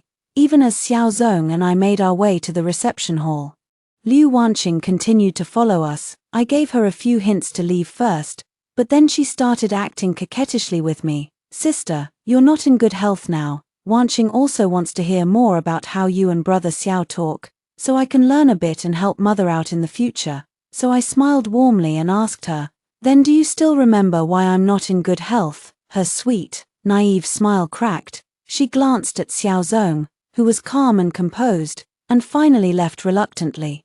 "Please give my regards to the lady of the house and the eldest young master." I smiled as I spoke, instructing the servants to serve tea. Though he witnessed such a farce upon his first visit, he didn't say much. He efficiently had his men bring the items for my inspection before hastily taking his leave. I heard that just as he reached the mansion gate, he coincidentally encountered Liu Wanqing again. She pestered Xiao probing in roundabout ways to gauge his attitude toward me. But Xiao deftly sidestepped her questions. Thus, she added another mark of resentment against me in her heart. When I returned to the courtyard and peeled back the layer of herbs covering the surface, I saw 4 cases neatly filled with silver ingots. Rong'er was completely stunned. "Miss, how did we manage to earn so much silver this time?" "It's because Xiao Da gave us a favorable deal." Xiao Da is a merchant who always calculates carefully. When he returns later, he will surely have some requests for the Grand Preceptor's residence. I led the maids to pry open the floor tiles of the vegetable cellar and sealed the silver we earned from selling the ink paste. Patting my hands covered in dust and mud, I felt quite satisfied. Whatever, with this silver, we can live quite comfortably even after leaving the Grand Preceptor's residence. Rong'er's face also lit up with a smile, looking very hopeful about the days to come.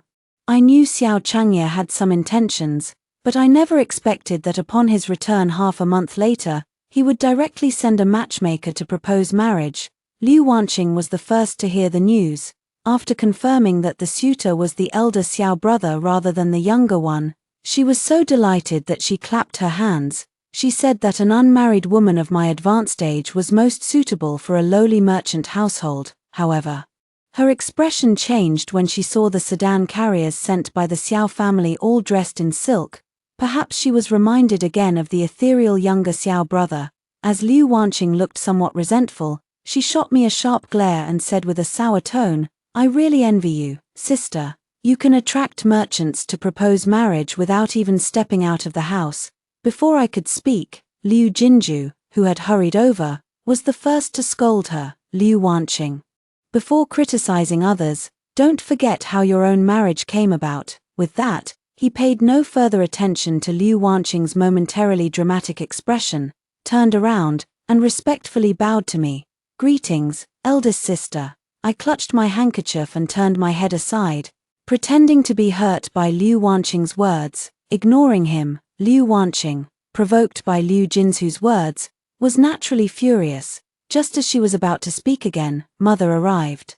She immediately went up and shook her mother's arm, saying anxiously that it was terrible merchants from the city could come to propose marriage to her legitimate elder sister. Without even looking at the matchmaker sent by the Xiao family, mother flatly refused, saying that I was in poor health and needed to stay at home for a couple more years. I saw the matchmaker's face show a look of surprise. I am 17 now, and in 2 years I will be 19. By then, I truly won't be able to marry anyone. I know what's on my mother's mind. She's still hoping I'll recover and clean up this mess for her, but I'm no longer willing to indulge her. The Xiao family is a well-known wealthy household in Shangjing City. Although my understanding of Xianxia isn't deep, he's already the most familiar person I can get close to at the moment. If I wanted to leave the Grand Tutor's residence, marriage was the quickest way. I decided to take a gamble. Before the matchmaker could leave, I stood up and called out to her, speaking each word clearly. "Please convey my reply to young Master Xiao. Tell him that Liu Wenyu agrees to this marriage." "Wenyu, have you lost your mind?" mother exclaimed in shock. "How can the son of a merchant be a match for the daughter of the Grand Tutor? And how dare you accept a marriage proposal without consulting me? How can you be so lacking in propriety and manners?" "Mother," I looked at her, my expression sorrowful. "This year, I was supposed to marry into the Xiao family and become a member of their household, but I was abandoned even before the wedding. Even though I am the daughter of the Grand Tutor, my reputation is already ruined. Moreover, staying in this residence day after day, seeing the same familiar scenes, I am constantly reminded of that heartbreaking, devastating day. I wish I could die of shame and anger right this instant." I looked at her, pounding my chest with my palm, my voice filled with sorrow and anger, each word dripping with blood, as I cried out sharply, "Mother!" Mother seemed stunned by my words, taking a moment to collect herself before guiltily averting her gaze. Liu Wanqing, who was standing nearby, was about to speak, but Liu Jinju glared at her fiercely. After a while, mother finally spoke slowly to the matchmaker. "The matter has come up so suddenly, I still need to discuss it with my family. Please go back for now and return another day." After saying all this, mother looked tired and was about to return, supported by Mama Wang. As she passed by me, she paused and asked, "Wenyu, do you resent me in your heart?" I lowered my head, biting my lower lip without speaking. After a long while, mother let out a deep sigh, her tone tinged with sorrow.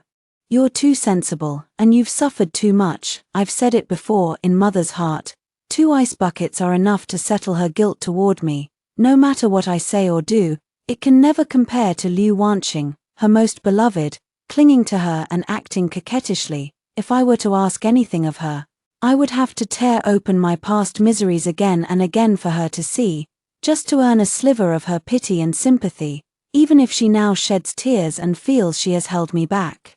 In a couple of days, when she sees I am fine, she will set me aside once more. What kind of daughter is raised like this?" That very night, I sent someone to ask Xianxia why it was so sudden. His reply was equally brief, "I'm afraid you can't wait." I didn't understand his words at the time, but I soon did. That day, my father returned home from court, accompanied by the long-absent Liu Huaiguang. He looked radiant and full of energy, appearing quite pleased with himself. Upon inquiring, I learned that Liu Huaiguang had recently caught the eye of Prime Minister Su, who intended to bring him into his inner circle to work. It was also said that Prime Minister Su had long taken a liking to him. When the matter involving Liu Guangxi arose, the Prime Minister had even stepped in to resolve it, all for the purpose of currying favor with Liu Huaiguang. Prime Minister Su's power in the capital was currently at its peak. So for Liu Huaiguang to be recognized by him was naturally a commendable achievement. Liu Wanqing listened to Liu Huaiguang's words, her face beaming with joy. She circled around him, addressing him as Big Brother repeatedly, showing more attentiveness than ever before. Even the maids around me could sense that something was off. When the young master was in school, the policy essays he sent back were 9 out of 10 full of nonsense. Everyone in the household knows exactly how much he really knows. If even he could catch the Prime Minister's eye, then perhaps the Prime Minister is just as incompetent. Sua had become much sharper lately, and even when gossiping in our own courtyard, she had learned to lower her voice. Besides, the Grand Tutor's residence has such a terrible reputation now. Has the Prime Minister been kicked in the head by a donkey? The other maids rolled their eyes at her, thinking she was oversimplifying things. Only Ronga and Liana, who have been by my side the longest, wore worried expressions. What Prime Minister Su has his eye on is certainly not my naive and foolish younger brother. The one he truly wants to win over is my father, who prides himself on being a man of integrity, firmly neutral in court, and trusted by the sage.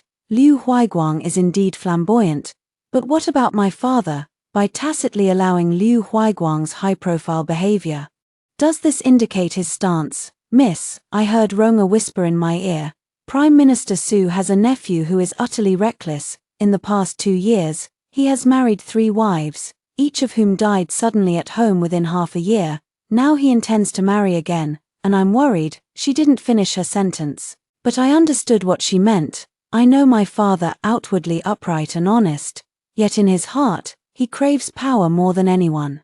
It's just that he used to be cautious and clear-headed, aware that in the treacherous currents of court politics, he was merely a minor figure with no backing.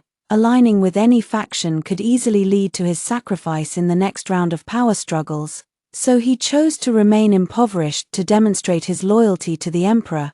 But that was in the past. I had Luro discreetly inquire about the treasury long ago. On the surface, the family still only has my father's meager monthly salary as income, yet the household expenses have abruptly reverted to their previous levels despite the current surge in prices, even exceeding them in some aspects. I then understood in my heart that father had already been half pushed, half willingly set on this path.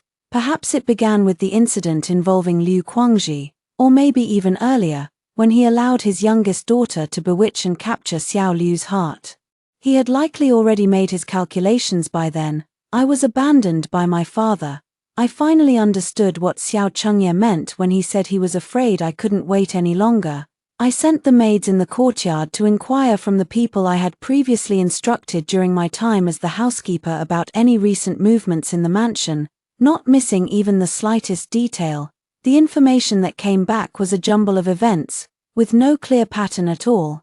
Ronga said that 2 days ago, someone came to the mansion with 2 carts of gifts seeking an audience, but they entered through the side gate. Father never allows anyone in the household to accept gifts, but this time someone opened the door for them, and that person left with a smile on their face. As for Liu Wanqing, one evening she quietly slipped out through the side gate with her maid and didn't return until the moon was high in the midnight sky. Regarding father, the maid responsible for the study personally heard him say that there would be a happy event in the household soon. Hearing this, I truly felt hopeless about my father. Despite it being a scorching summer day, I only felt a chill running through my entire body. I had originally planned to delay until the Empress Dowager's birthday, then follow the palace ladies to reside permanently in the Western Mausoleum to pray for the nation's blessings. I thought they would gradually forget about me. And as long as I didn't have to stay in this household, anything would be fine. But I never expected that my father truly held no fatherly affection for me, and in the end, he still intended to make the most of my use. At this thought, I couldn't help but feel my eyes welling up.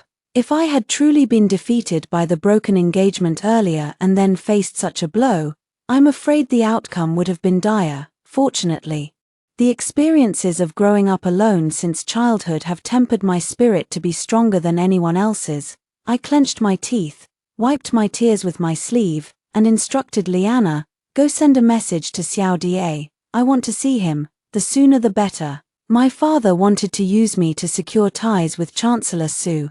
After all, I was both sick and unloved by Xiao Liu. Marrying that scoundrel nephew of his and dying would be just as well as long as I retained my position as the principal wife after death. The familial bond between the two families would remain intact, and when Liu Wanqing married into the Xiao family, Xiao Liu, who cherished her as if his life depended on it, would naturally become an asset to the Grand Tutor's estate because of her. He didn't even bother to hide his intentions from me. The very next day, he summoned me to his study and, in just a few words, laid out his plan. "I've found you a good match. The other party is from the Chancellor's estate. Of noble birth, in the coming days, return to your room and prepare for the wedding. The young master of the Su family is already on his 4th marriage. If father directly marries his legitimate daughter to him, wouldn't it damage the Grand Tutor's estate's reputation?" Fearing he might detect the coldness in my expression and suspect future changes, I deliberately lowered my gaze, pretending to be wholly concerned for the estate's welfare as I asked him, "Reputation?" I heard my father sneer above me, speaking in a manner I had never seen him display in front of others, utterly unguarded. Only when power is insufficient does one need reputation to fill the void, and now, the Grand Preceptor's residence no longer requires such things. Indeed, after gaining the sage emperor's trust, he ultimately accepted the olive branch from the Chancellor's residence. My father is no longer anyone's pawn. Instead, like Chancellor Su, he has become a master manipulator behind the scenes. This is indeed the time for him to be proud and satisfied. I stood up, and Liu Wanqing, dressed in resplendent attire, had entered the room at some point unnoticed, followed by my 3 younger brothers. Liu Wanqing, her hair adorned with hairpins and ornaments, took a few quick steps toward her father. As lively and nimble as a precious little bird, she shook her father's arm coquettishly, her demeanor sweet and charming. But when she turned to look at me, the malice in her eyes was unmistakable. "Elder sister is truly blessed to marry into the Su family. Such a wonderful match. Both Xiao Lang and I will be wishing you happiness."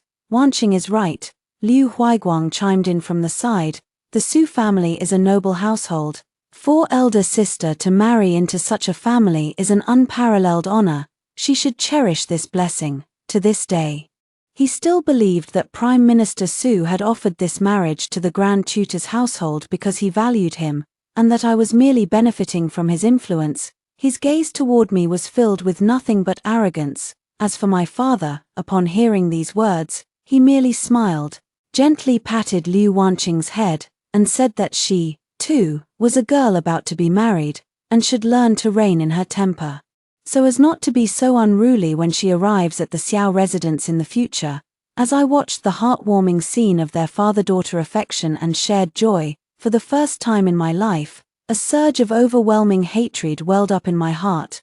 My dear father, he had once watched me grow up, holding me in his arms when I was young and innocent, and now, how does he see me, a useless pawn, or a tool to be discarded at any moment? I lowered my head, my hands hidden in my sleeves gradually tightening with force until the veins on the back of my hands bulged, yet it did nothing to quell the anger in my heart. "Elder sister." Liu Jinju had somehow arrived by my side, lowering his voice. "Elder sister is not in good health. Let me take you back first." Father casually waved his hand, signaling for us to leave. As soon as we stepped outside, he said to me in a serious tone, "I've inquired about it. The Su family is a place that devours people. If you don't wish to marry into that family, I will go and plead with father. You've already made your request just now." Liu Jinzu's words were spoken loudly, but they gradually lost their confidence under my indifferent gaze. It seemed he had realized that this Grand Preceptor's residence had never been what he imagined it to be. Just as I thought he had retreated and was about to turn and leave, Liu Jinju called out to me again. I saw him clenching his fists tightly, as if having made a great resolution, and firmly steeling his gaze, he said, "If you want to leave this place, I will help you. I never thought Liu Jinju had such a conscience. After a moment of silence, I still told him the truth. Liu Jinju, you don't have that capability, and what's more, I looked past him to meet the gloomy gaze Liu Guangji cast from the window. The relatives you believe in can become your complete enemies with just a little stirring of interests. You might make a decision in a moment of passion, but do you have the courage to stand against everyone? Knowing full well that Liu Jinju was unreliable, I held no great expectations for him. After speaking, I ignored his suddenly pale face and walked away directly. That afternoon, Liana went out in place of Guia to run errands and, after several twists and turns, brought back a handwritten letter from Xiao Da. In the letter, he mentioned that there was a turn of events and now was not the time for us to meet. He insisted that I must attend the palace banquet a few days later. Although I didn't know the reason and hadn't heard about any palace banquet being held, from the moment I received the message, my maids and I began making preparations. We used part of the money earned from selling clay to once again smooth out the relationships with everyone in the mansion. A few days later, news indeed came from the palace. Liana went to inquire and found out that due to the relentless heat over the past few months, the drought in Huangju has worsened. Now, with prices soaring everywhere, only the capital is barely managing to maintain supplies, while many commoners in other regions have tragically starved or died from the heat. Xianxia has his own connections and received this information earlier than the capital's residents, so he urged me to prepare in advance. The emperor has issued a self-reproach edict and shed tears while reading the memorial submitted by the governor of Huangju in the Grand Hall. Moreover, the imperial consorts in the palace are planning to hold a banquet in the coming days. Everyone is well aware of what is about to happen. Even the emperor himself is going to the Shangqing altar to pray for rain, as noble women from official families, supported by the people. It is only natural that we follow the imperial consorts to the Shilling Temple to pray for the nation's well-being. This is what we ought to do, yet many are unwilling, devising all sorts of ways to avoid this gathering, because this trip would require staying at Shilling Temple for at least 2 years.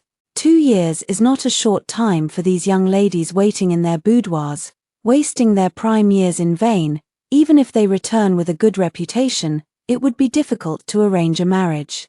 Moreover, the saint and the lady are benevolent and lenient. At most, they will only give them a minor punishment and will not blame them further.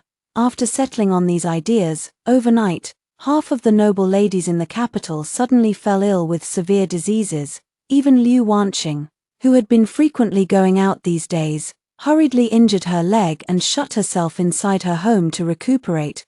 My father had the same idea for me. He ordered someone to instruct me to stay at home these days and not show my face outside.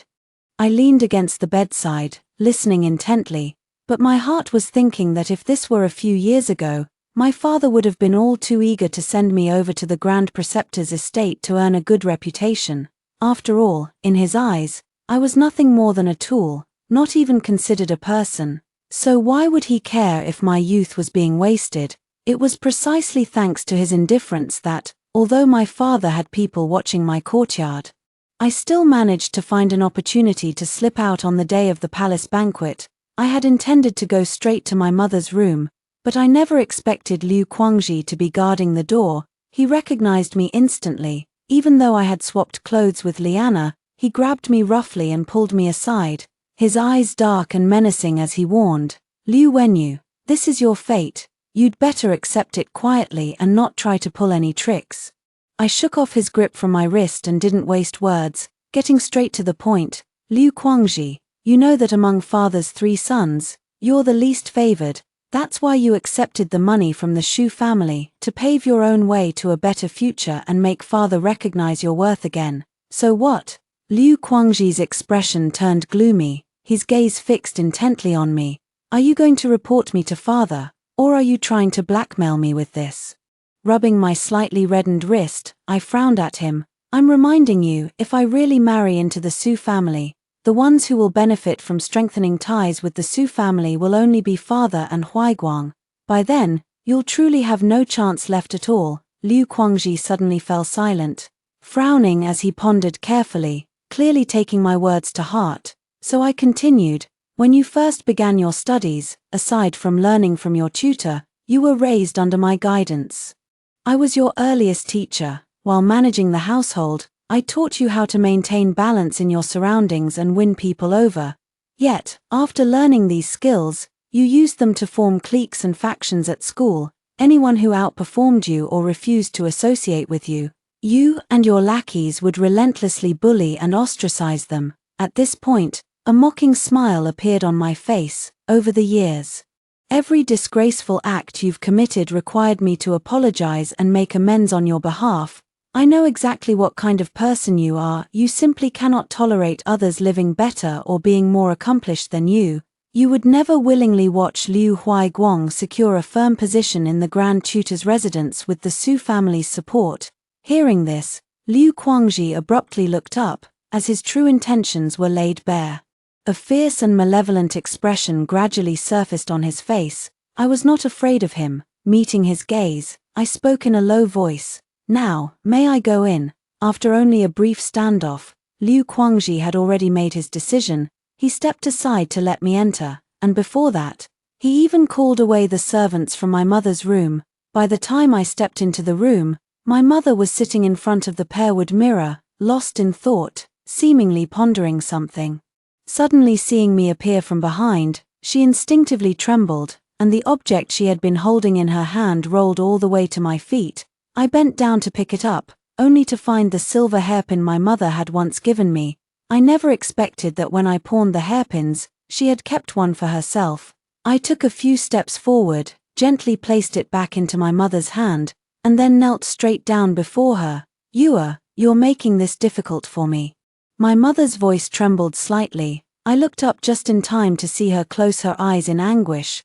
Yes, but my daughter has spent her entire life in hardship. In the past, I thought these difficulties would let mother understand my grievances and trust, so that she might spare some attention for me, but now, I no longer dare to hope for such things. As I spoke, I bent down, my palms pressed against the ground, and bowed deeply to my mother. I have only one wish in my heart: I want to live. Mother. When I called out mother, I emphasized the word with particular force.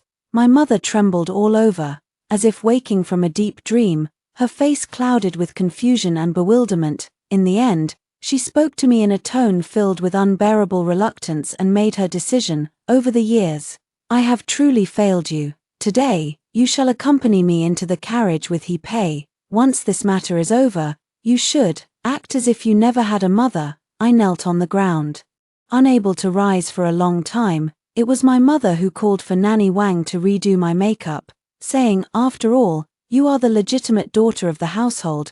You must maintain face when entering the palace. Nanny Wang understood and stepped forward to undo my slightly disheveled hair, then began to style it anew. Pei has been with me since early days, and I have always trusted only her skills.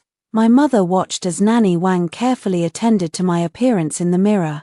Feeling somewhat sentimental, over the years, I never truly took the time to look closely. Now, upon careful observation, I realized that my jade looks so much like I did in my youth. Mama Wang chimed in from the side. They say the mistress risked her life to bring the young lady into this world.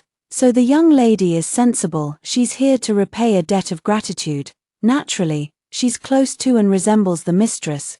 These words seemed to touch a sore spot in mother's heart. She turned away, dabbing her tears with a handkerchief. After a long while, she finally came over and took my hand, saying, "Let's go, it's time to set off." Earlier, father had sent someone to summon mother, but she said she had a headache and asked him to go ahead into the palace. Now that father is not in the mansion, it is quite convenient for her to take me out.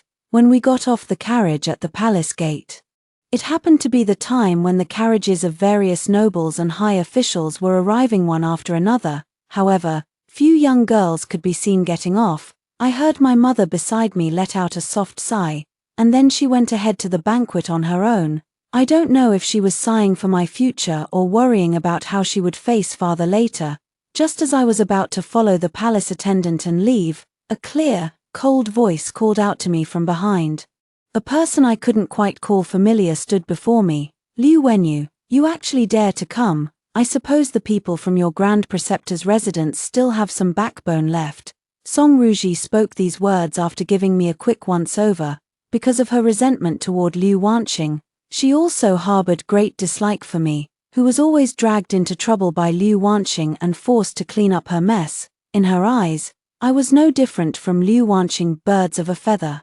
In past gatherings, she had never once shown me a friendly expression. Even now, as she spoke to me, her chin was slightly raised, her tone carrying a hint of sharpness. Life in Shilling is harsh, and devotion to Buddha can easily wear one down. Aren't you afraid of wasting your precious time in vain, Miss Song? I was used to Liu Wanqing's deliberately ingratiating smiles, but Song Ruji's sharp demeanor seemed rather endearing in contrast. Afraid? What do I have to be afraid of? Hearing this, Song Ruji raised her chin even higher.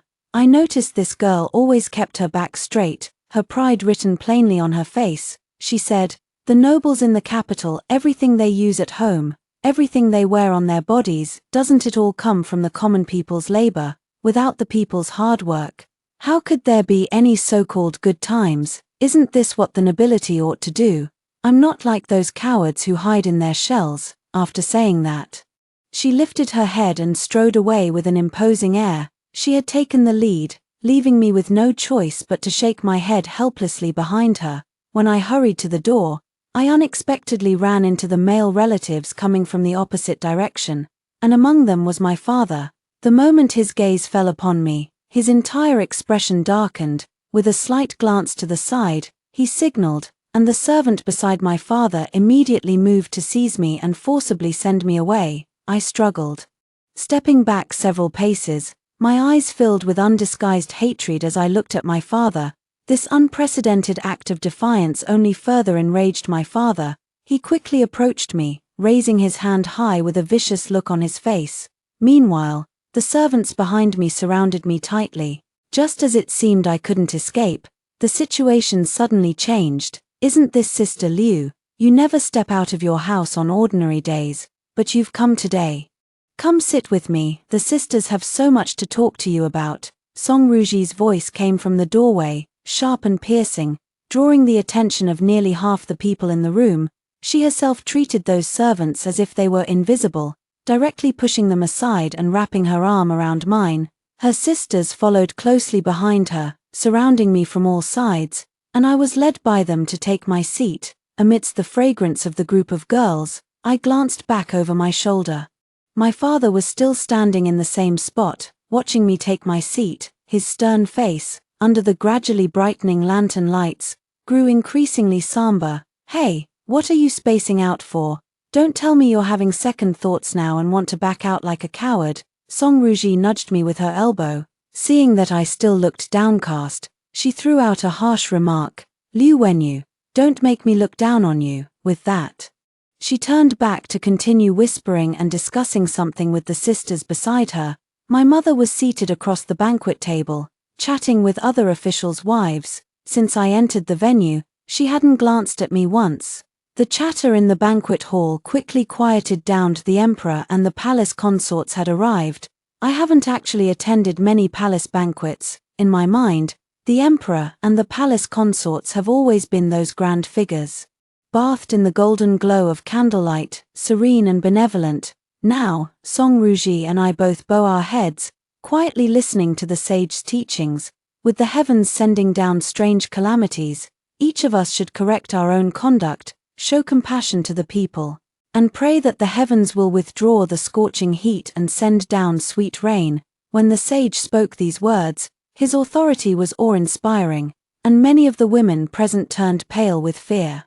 It was at this moment that Her Highness timely interjected, soothing the lingering fears in everyone's hearts with her kind and benevolent demeanor.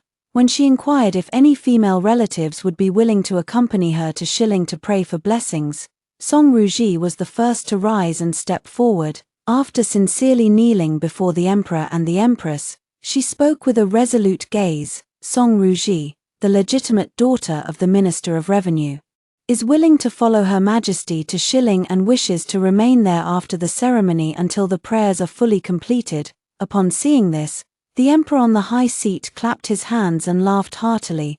praising her loudly and declaring that the Song family had a remarkable daughter. Seeing this, Song Ruji's sisters also rose from their seats one after another to make their own pleas.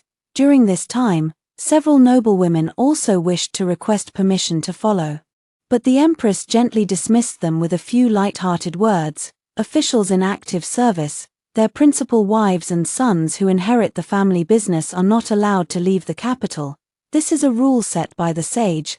The atmosphere instantly turned cold again.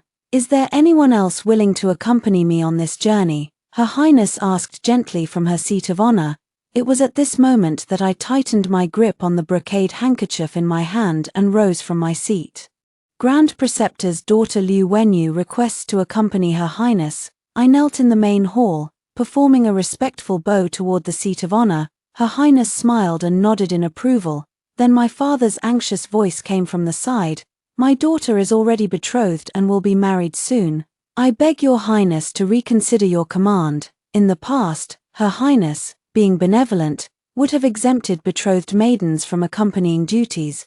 But now, how dare you?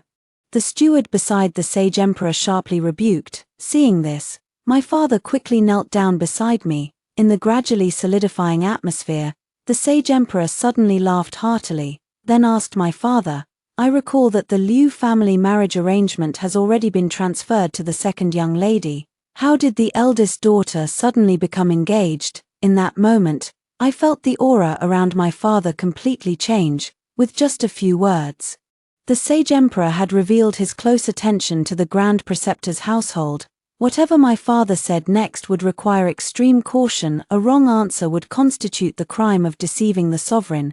Yet if he answered correctly, it would expose his dealings with the Chu family right on the surface, practically inviting the sage emperor to investigate. Whichever it may be, it could shatter the father's dream of wielding power second only to one and above 10,000.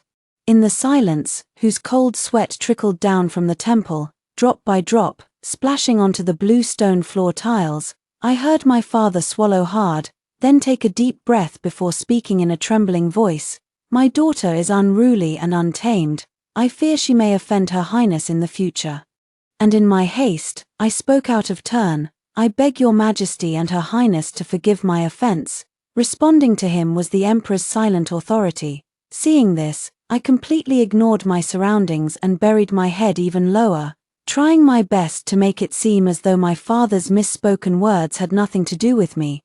Just as many thought my father would be punished for this today, the Emperor suddenly laughed again and said, the eldest daughter of the Liu family, in my eyes, appears to be quite obedient. At this point, my father dared not say anything more. He repeatedly agreed and then quickly pulled me away to retreat. After the banquet ended and we returned home, my father dragged me out of the carriage and into the ancestral hall, demanding that I kneel before our ancestors.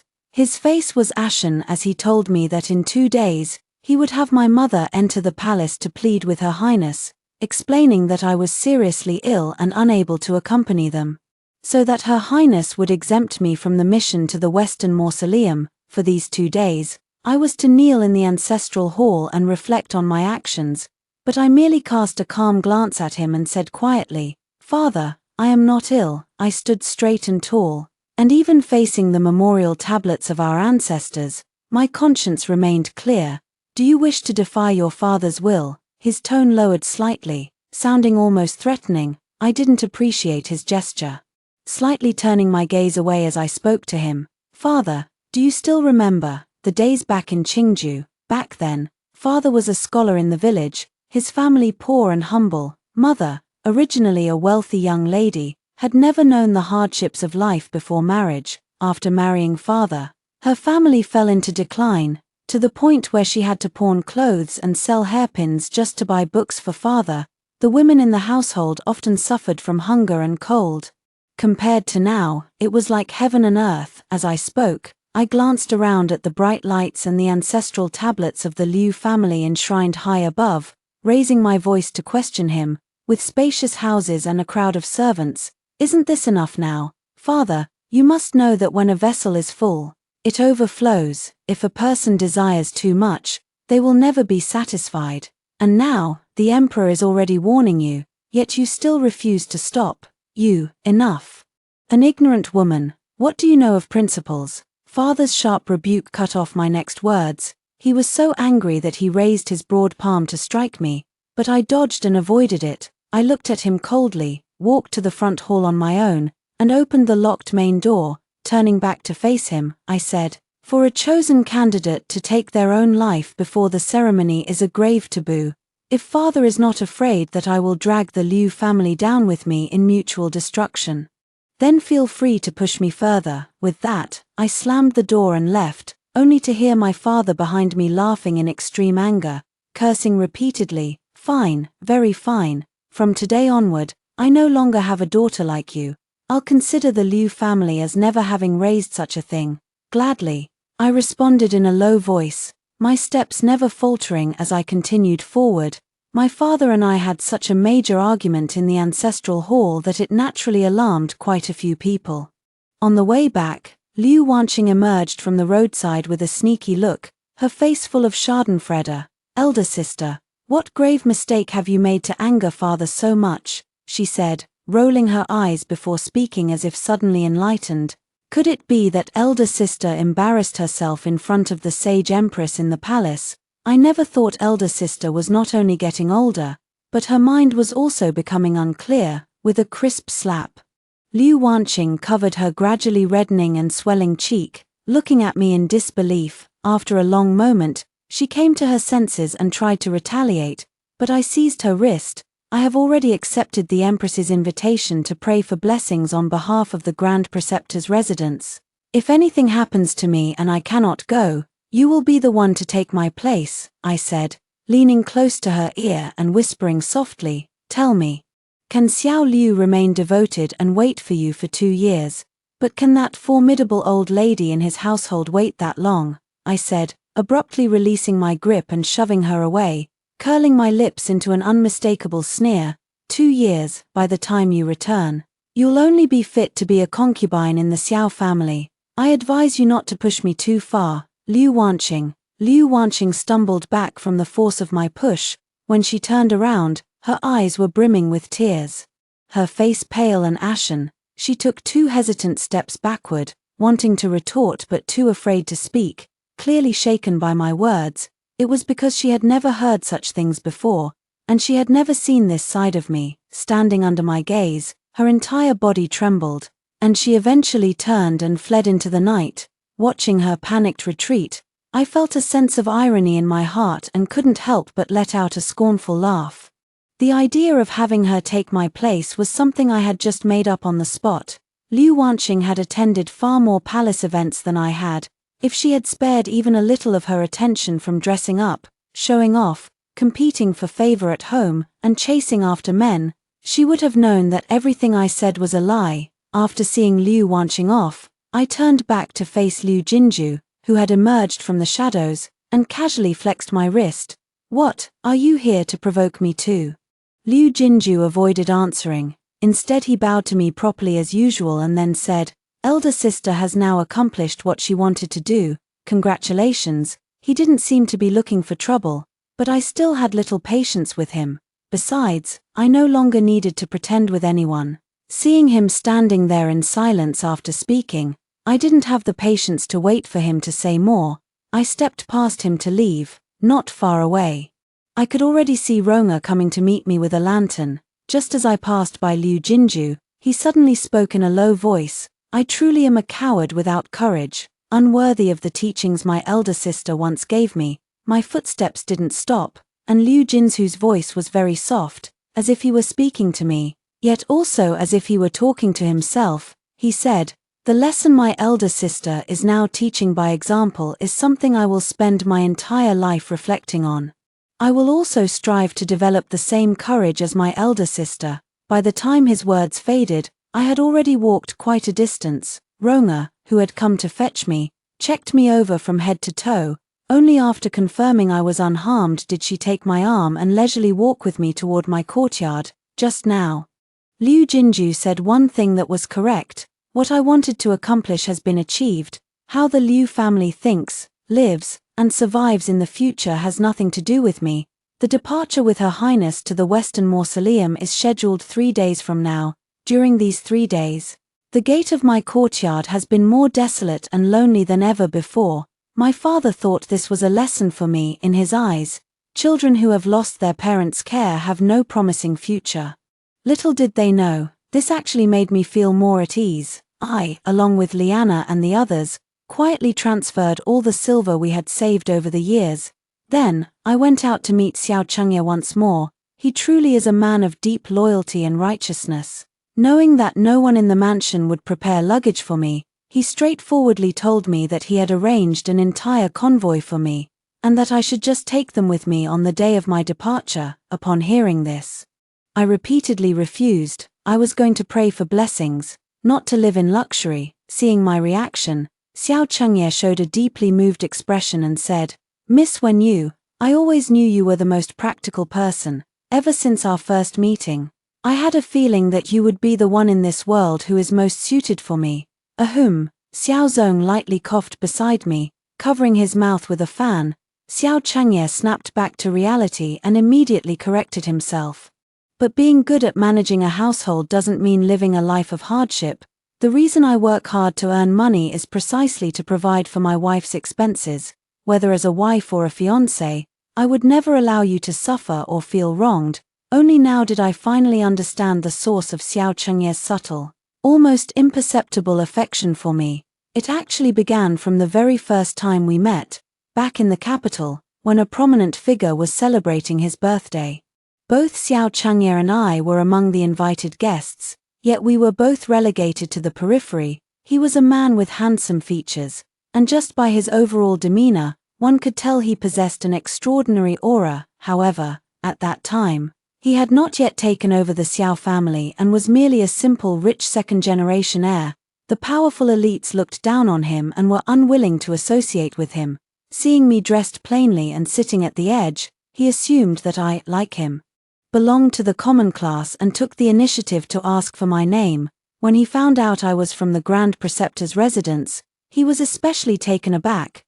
Then he became curious about how I used tea to soak the tofu, arranged a full plate of meat in front of me, and left the most exquisite and expensive pastries untouched on the side.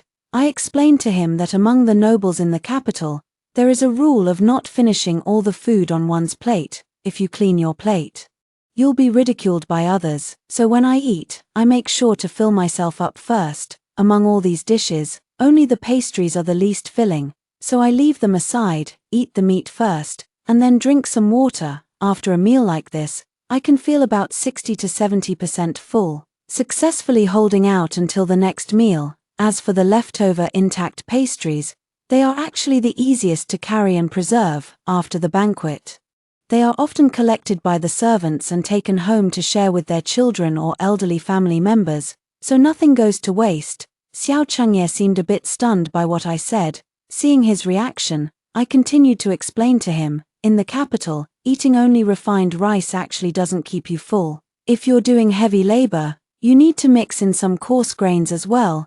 The cheapest shrimp skins on the market are bought by the pound, stir-fried until fragrant, then pickled with vinegar. They make the most satisfying snack to enjoy during idle moments.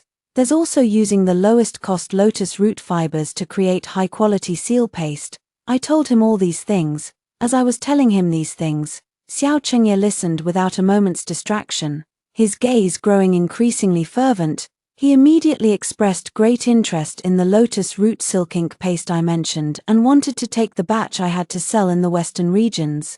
A few months later, when Xianxia followed the family head on his first trip to the western regions, he took the initiative to contact me. He truly was a born merchant, his words flowing like a silver stream when promoting his goods. He sold those ink pads at prices I never dared to imagine. I thought that with Xianxia's shrewdness, he would naturally take a cut for himself, but he didn't take a single penny, giving me all the proceeds he obtained. I used to struggle to understand his actions. At first, I thought he just wanted to offer me a few benefits to secure long-term cooperation, but as it happened more often, I began to think he pitied me for living more modestly than other nobles. Now, looking back, I realize he was actually working hard to secure his own lifelong happiness. Xianxia seemed a bit uneasy when he noticed my prolonged silence. Under Xiao Zong's teasing gaze, he raised his cup and drained it in one go. The courage he had mustered moments earlier seemed to dry up the moment he met my smile. Miss Wenyu, what I mean is, I understand, I gently continued the conversation. I never imagined that this would be how I formed a connection with the eldest young master. Over these past days, I have witnessed young Master Xiao's righteous assistance with my own eyes, and naturally I have come to understand his character. Upon hearing this, Xianxia visibly relaxed. I couldn't help but chuckle inwardly. This merchant who was usually so eloquent with words had suddenly become tongue-tied. However, I still had concerns lingering in my heart. After careful consideration, I said to him, by making this marriage promise to you without my parents' knowledge, I have already bypassed proper protocol. Now with my upcoming 2-year journey to Shilling, I wonder if young Master Xiao. I left the rest of my words unspoken. Waiting for young Master Xiao to express his stance, it's no trouble at all. Xiao Da suddenly became agitated, even slapping the table and standing up straight, startling me and the maids. Ahem. Xiao sitting nearby, coughed twice while holding his teacup. Only then did Xiao Da come to his senses and hurriedly sat back down, explaining, I'm often away on business trips anyway, so 1 or 2 more years won't make a difference, it just means I can save up a bit more. Save up a bit more. At this point, his eyes began to wander, drifting aimlessly until they settled on the teacup on the table. A hint of bashfulness surfaced on his rugged features as he chuckled twice. Save up a bit more for my future wife. Phut, cough, cough. This time, Xiao was genuinely choked by his tea. Perhaps having never seen his elder brother act so foolishly before, he looked somewhat embarrassed, covering half his face with a sandalwood fan as he glanced around. Then, he cupped his hands and bowed to me in apology. My brother is a bit too overjoyed and has acted improperly. I beg Miss Liu's forgiveness for his offense. Afraid that Xiao Da might be too overjoyed on the road, this time it was Xiao who arranged the carriage to take me back. When we approached the Grand Preceptor's residence from afar, I saw another commotion. Liu Wanqing had indeed been quite unlucky these past few days. Not long after I dealt with her, she now had to face the intervention of the Xiao family's matriarch. I saw that she had hired 4 lame sedan bearers carrying a shabby blue cloth sedan adorned with flowers, along with 2 rather unattractive wedding attendants.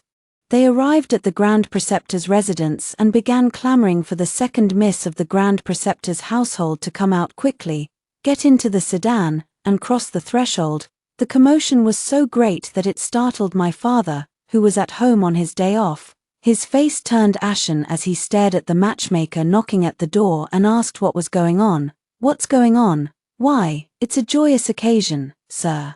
My mistress said that since the second daughter of the Liu family has already spent all the betrothal gifts she prepared these past few days, she can now enter the household directly. The matchmaker spoke with such animated expressions that the crowd of onlookers burst into laughter. Before my father could even respond, another woman quickly stepped forward and added, Indeed, sir. Especially since our mistress noticed your family's financial struggles, how even your second daughter's food and clothing depend on her coming to our young master in tears, she has graciously waived the dowry for your daughter. This is truly a double blessing. As soon as she finished speaking, my father was left with no dignity whatsoever. Someone in the crowd of onlookers started stirring up excitement, and now everyone was shouting in unison, urging the second young lady to come out and get into the bridal sedan. Furious, my father could only turn around and search for Liu Wanqing among the crowd of maids and elderly women. Seeing such a spectacle unfolding, I wasn't in a hurry to get out of the carriage. Instead, I lifted the curtain and followed my father's gaze to take a look. Liu Wanqing was hiding behind the door. She had never seen such a commotion before and was so frightened that her face had turned completely pale. Under her father's stern gaze, she was brought before everyone. Tell me, did you really spend the young Master Xiao's money? Her father demanded in a low, harsh voice, his face so dark it seemed about to drip with anger. Liu Wanqing stammered, just about to speak. Suddenly, the matchmaker beside them let out an exclamation and stepped forward. pointing at the skirt of Liu Wanqing's dress and saying loudly, "Isn't this the mermaid silk fabric that our young master had tailored at the South City clothing shop just a while ago? It's already been made into a dress for you so quickly. The young master truly dotes on you. May you have a harmonious union lasting 100 years, a harmonious union lasting 100 years. Liu Wanqing trembled violently and then desperately shook her head, wanting to explain, but her words were cut off just as they reached her lips.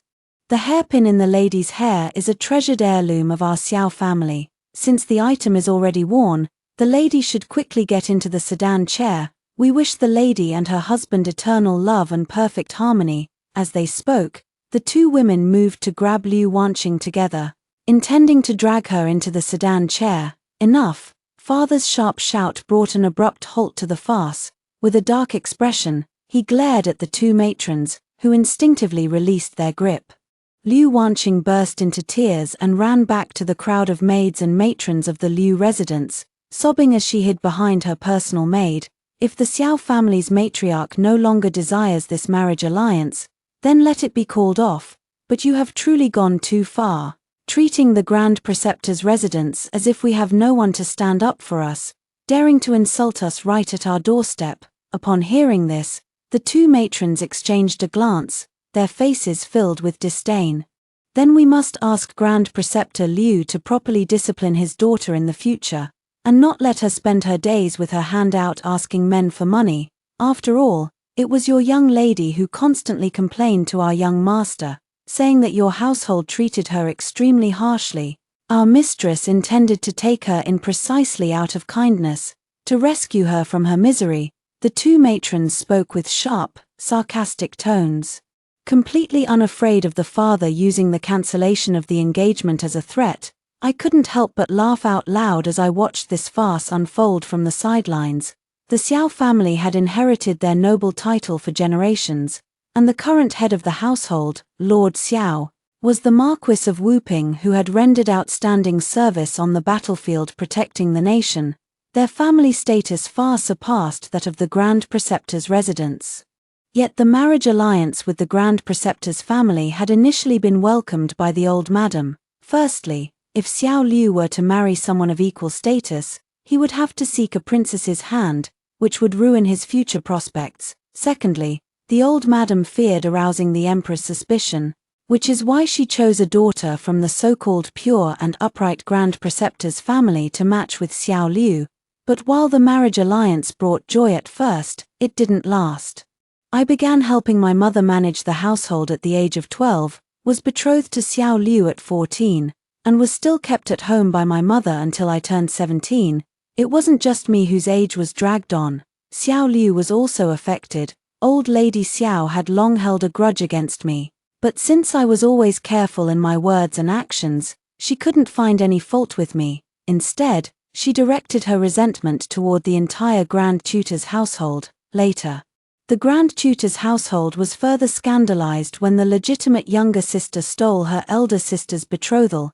Associating with such a family made Lady Xiao feel that it tarnished the Xiao family's reputation. However, Xiao Liu was deeply fond of Liu Wanqing and insisted on marrying her, even if it meant defying his own mother. Back and forth, Lady Xiao had grown to despise Liu Wanqing intensely, wishing that her father would take the initiative to call off the engagement.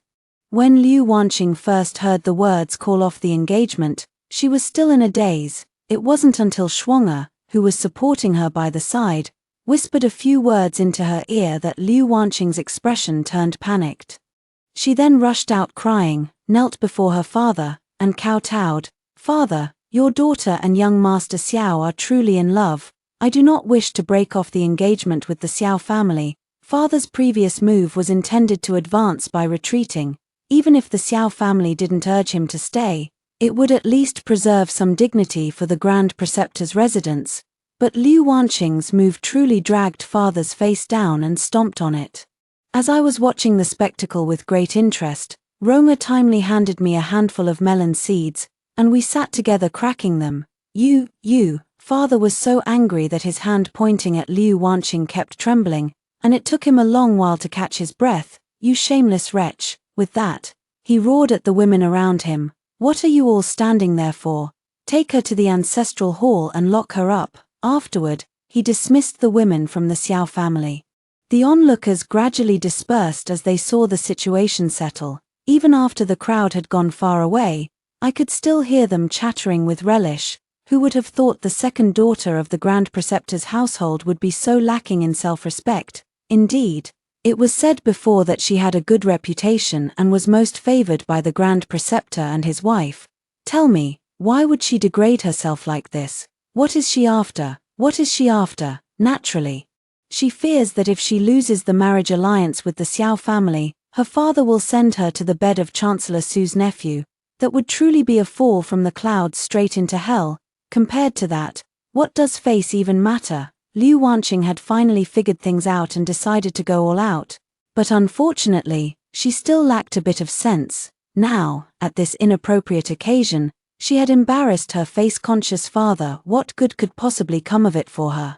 Liu Wanqing was punished severely. Just when I thought I could finally have some peace, I ran into her again. It seems I had underestimated her determination to make me miserable. She had knelt all night in the ancestral hall before the memorial tablets, and her legs were far from steady. Yet, the very next day, before I could leave the house, she dragged her bruised and battered body to block my path at the gate of my courtyard. "A servant saw you getting out of Xiaoer's carriage yesterday." I never expected that the first words to come out of Liu Wanqing's mouth would be this. Then I heard her continue, "First, you took it upon yourself to promise marriage to eldest Xiao, and then you went to seduce the second son of the Xiao family, Liu Wenyu. You are truly the most shameless woman in the world." She spoke viciously, as if trying to vent the endless resentment in her heart. Seeing that she was spouting nothing but meaningless words, I decided to simply walk past her and leave. As she passed by, Liu Wanqing suddenly threw herself at me with all her might. "Liu Wenyu, just you wait. The moment you leave, there will be no place for you in this house anymore. You'll never have another chance to get in my way. I will make you regret this. Someday you'll be kneeling at my feet begging me." Her noise was becoming unbearable, and just as I was about to push her away, Rong'er stepped in ahead of me and slapped her across the face. Liu Wanqing froze for a moment, as if in disbelief. Then her voice suddenly rose sharply. "Where did this lowly servant come from? How dare you treat me like this? Apologies, but the young mistress has already burned my deed of servitude. I am a free person now, and I'll hit whoever I please." Rong'er straightened her back, took 2 pieces of broken silver from her purse, and threw them at Liu Wanqing's feet. Without waiting for Liu Wanqing to react, she tucked her hands back and said loudly, "I heard that the second young lady is not doing well in the mansion and has to rely on her fiancé for support. This silver is a token of my goodwill.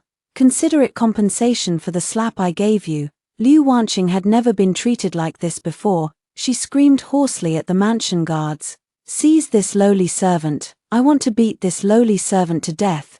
Quickly, beat her to death."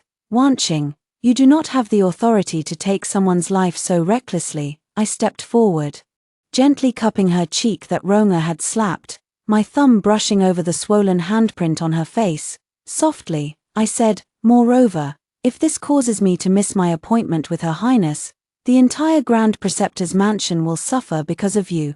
Tell me, what punishment do you think you would receive from the Emperor and Her Highness?" The punishment might not actually be severe, but my tone was truly chilling. I could feel Liu Wanqing trembling under my palm. I moved my hand down to her shoulder and patted it gently. "Don't make me angry, all right?" In the end, I managed to leave the mansion smoothly with Rong'er, who insisted on seeing me off, saying she could only feel at ease after watching me depart. Fearing that Liu Wanqing might retaliate against her later, I urged her to seek refuge with the Xiao family after I left. As for the other maids, they had already been settled. Now, the courtyard that belonged to me in the Grand Tutor's residence was completely empty. I gently squeezed the hand of Rong'er, who was clutching my sleeve and sobbing uncontrollably, softly comforted her a few words, then turned and walked away. As I was about to board the carriage, a sudden thought struck me. I felt an intensely familiar gaze fixed upon me from a distance. I turned around and saw Xianxia waving energetically at me from the far end of the street. He was grinning broadly. mouthing silent words as if telling me not to worry about anything here. The gloom in my heart completely lifted. I smiled back at him, then lifted the curtain and settled into the carriage with peace of mind. Song Ruji had already taken her seat in the carriage, now resting her chin in her hand as she gazed absent-mindedly out the window. She heard me come in, but only glanced back indifferently before turning once more to stare motionlessly out the window, leaving me with nothing but her stiff, unapproachable silhouette. She remained in this state the entire journey, silent and lost in thought. She paid me no mind, and I made no effort to speak to her either. All the way, I was mentally planning what to do once we arrived at Shilling Temple. Her Majesty will only stay at the Shilling Temple for 2 months. If I can be diligent enough during these 2 months and make sure Her Majesty remembers me well, I can then beg Her Majesty to arrange a marriage between me and Xianxia after she leaves the temple. If it succeeds, everything that follows will be almost certain. By then, if the little maids still wish to follow me, they can stay by my side as my dowry attendants. If they have someone they fancy, I will recognize them as my sworn sisters and personally arrange and oversee their weddings. At this thought, a surge of emotion, belatedly realized, began to boil within my heart. I could already envision a life entirely different from the past. Even if I only get a taste of its sweetness, it would be enough to make me strive with all my might to pursue it. I can finally break free from those chaotic and oppressive past experiences and live for myself for once. Not only that, but I also think that since Xiao Da cares about me, if he truly treats me well in the future, then for the rest of my life, I want to live happily with this person who genuinely loves me. This is one of my strengths. I deeply cherish my blessings and never recklessly squander the kindness I receive. Lost in these thoughts, I unconsciously mirrored Song Ruji's posture, a smile on my lips, as I sat at the other end of the carriage, resting my chin in my hand and gazing out the window. We waited until we reached Shilling, and when Song Ruji and I ended up in the same room, we still hadn't spoken a single word to each other. Song Ruji seemed to be upset with someone, her every move filled with irritation. Although I was completely in the dark, I figured that the one who had offended her probably wasn't me, so after tidying up my bed, I rested my head on the soft pillow embroidered stitch by Ronga and closed my eyes to sleep. In the middle of the night, I was shaken awake again by Song Ruji, in the moonlight streaming into the room. I could see the exhaustion in her eyes. This girl probably hadn't even touched her pillow earlier in the night. She looked at me, hesitating as if wanting to say something, struggling for a long moment before awkwardly speaking up. "You're leaving home today, and Liu Jinju won't even come to see you. My relationship with him isn't good. Whether he comes or not, I don't care." As I spoke, I raised my hand to cover a yawn and was about to lie down again. "Wait." Song Ruji quickly pulled me back. "I haven't finished asking yet. Tell me, what has Liu Jinju been up to lately?" "I don't know, and I don't care." I was starting to get annoyed, wrapping myself in the blanket and rolling back onto the bed. Song Ruji refused to give up and kept pushing me from behind, but I waved my arm and brushed her away. "I really don't understand how someone as good-looking as you could have taken a liking to him," I muttered into the quilt. Song Ruji fell silent for a while, as if genuinely pondering the question. Just as I was about to fall asleep again, I heard her dry voice say, "Well, at first, I just felt a little interested, but later, everyone around me kept telling me how great he was, and since I couldn't have him, it turned into an obsession." She sounded rather upset. "Isn't that just how messy relationships are? Besides, young people love to make a fuss over nothing. I'm just tormenting myself. Obsessing over someone who doesn't even like me." She seemed to deflate entirely, plopping down right by my bedside. After a moment, she reached out and poked me through the quilt. "Liu Wenyu, are you really just going to sleep like that? Aren't you going to say anything?" Her antics finally got on my nerves. I sat up abruptly, wrapped in the quilt, and laid it all out for her in one go. "First, if everyone keeps telling you how great he is, it's probably because you started by praising him yourself. As for what kind of person he really is, you have eyes and a mind. You should be able to judge for yourself. Young people do love to make a fuss, but that doesn't mean you should drive yourself to ruin over it. Second, from your parents down to your siblings and friends, isn't everyone genuinely caring for you? treating you like the most precious treasure. Why should you let yourself get all depressed and upset over some rude, scowling man? That's just disrespecting the people who truly love you. Lastly, if you disturb my rest again, I'll nail you to the door tomorrow so you can't step outside all day." With that, I flopped back down and buried my head in the covers. Song Ruji was indeed intimidated by me, standing there dazed for a long while before finally tiptoeing back to her own bed. By the next day, there was clearly a trace of reverence in the way she looked at me. I had no time to bother with her. After a quick wash, I hurried to the central courtyard for morning prayers, then went to burn incense and chant sutras before the Buddha to pray for blessings. I thought I had arrived early enough to surely leave a good impression on her ladyship. When the time came, I discovered that Her Highness had already been kneeling before the Buddha all night. Dressed in plain white robes, she held a string of body seeds in her hand, with incense smoke curling around her. Her eyes were gently closed. Her expression both compassionate and devout, much like a sacred bodhisattva. She noticed me and gave a gentle, loving smile, then extended her hand. "Your name is Wenyu, isn't it? Good child, come closer." I hurried over with quick, small steps, first offering a proper bow to Her Highness before sitting down beside her. After that, I joined Her Highness in reciting the scriptures. This time, my rigidly straight back relaxed just a little. I felt ashamed before the Empress and the Buddha for the calculations in my heart. Thus, I stayed by the Empress's side and spent the first month and a half after arriving at Shilling Temple.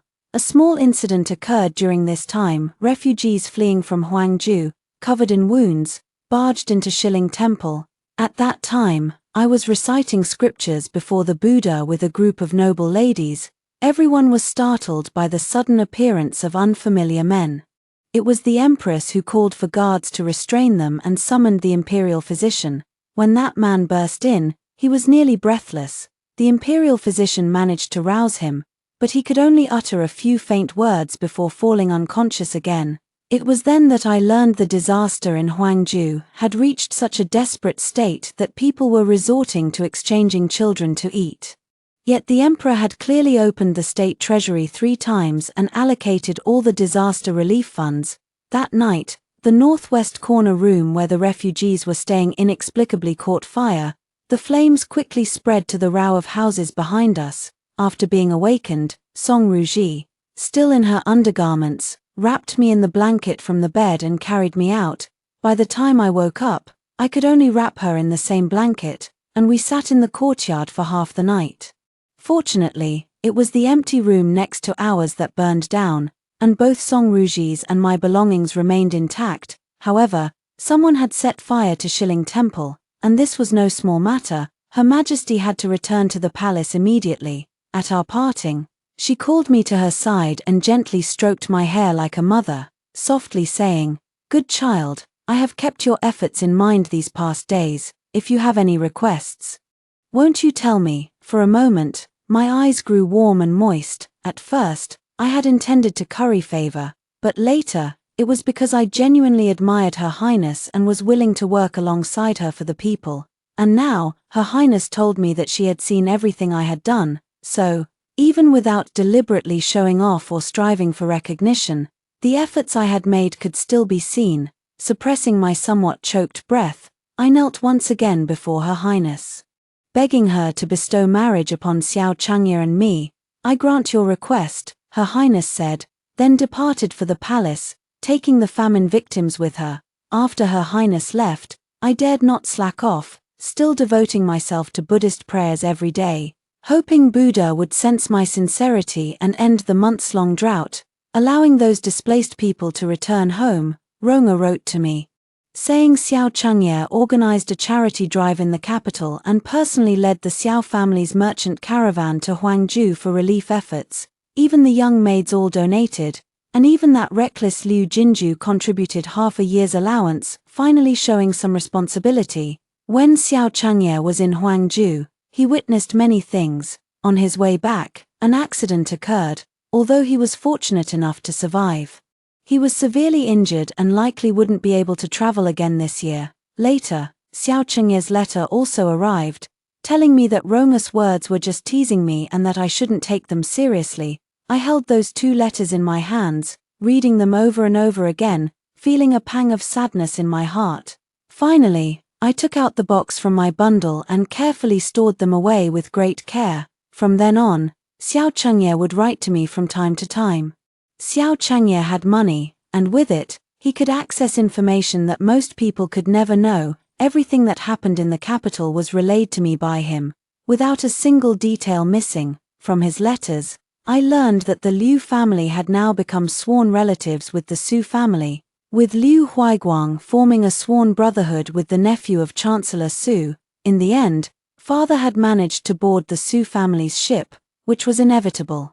Ever since he was reprimanded by the emperor but still insisted on sending me into the chancellor's residence, I had understood that he was already deeply entangled with the Su family in terms of shared interests. For a time, the Liu family became the talk of the capital, and the marriage between Liu Wanqing and Xiao Liu was once again stabilized. Everyone envies the Grand Preceptor's residence, for it has won the emperor's favor and is also under the protection of Prime Minister Su.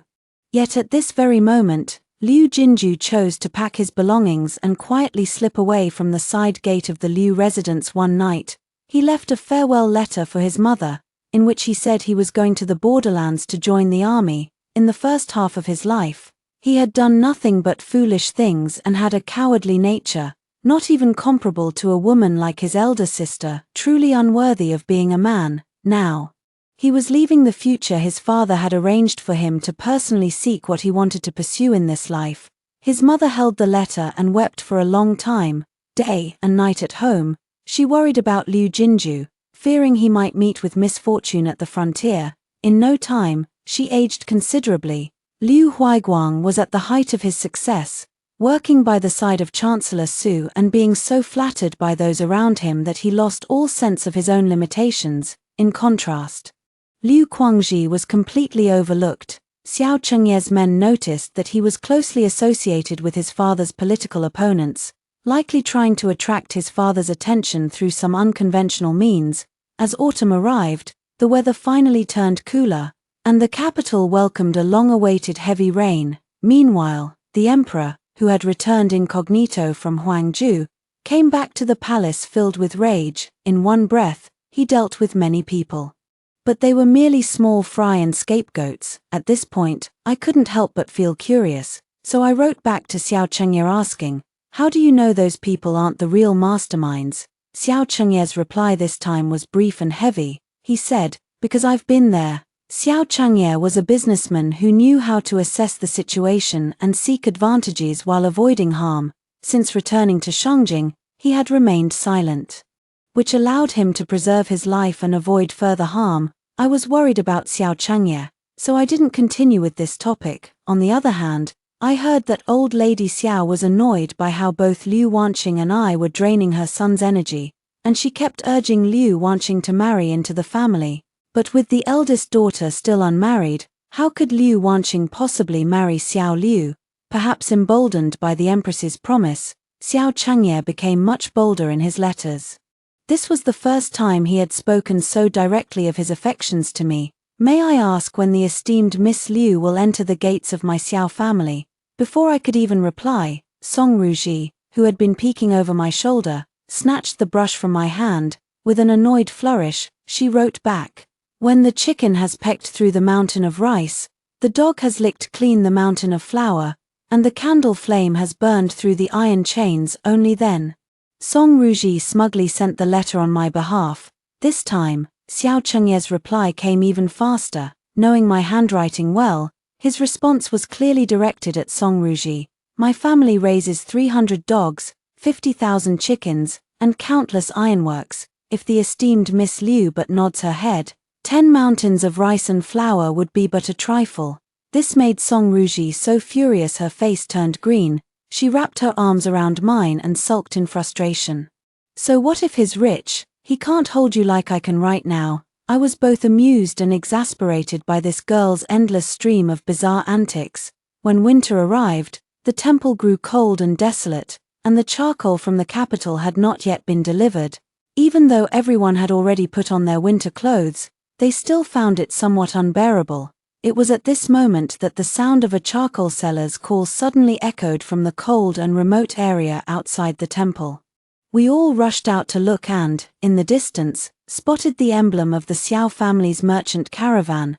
This was a caravan that had just returned from the western regions, carrying high-quality golden charcoal. For some reason, they had taken a long detour through Shilling, following the family head's instructions. Now we understand, the family head wanted us to deliver charcoal to the future mistress. How could we possibly accept payment for this?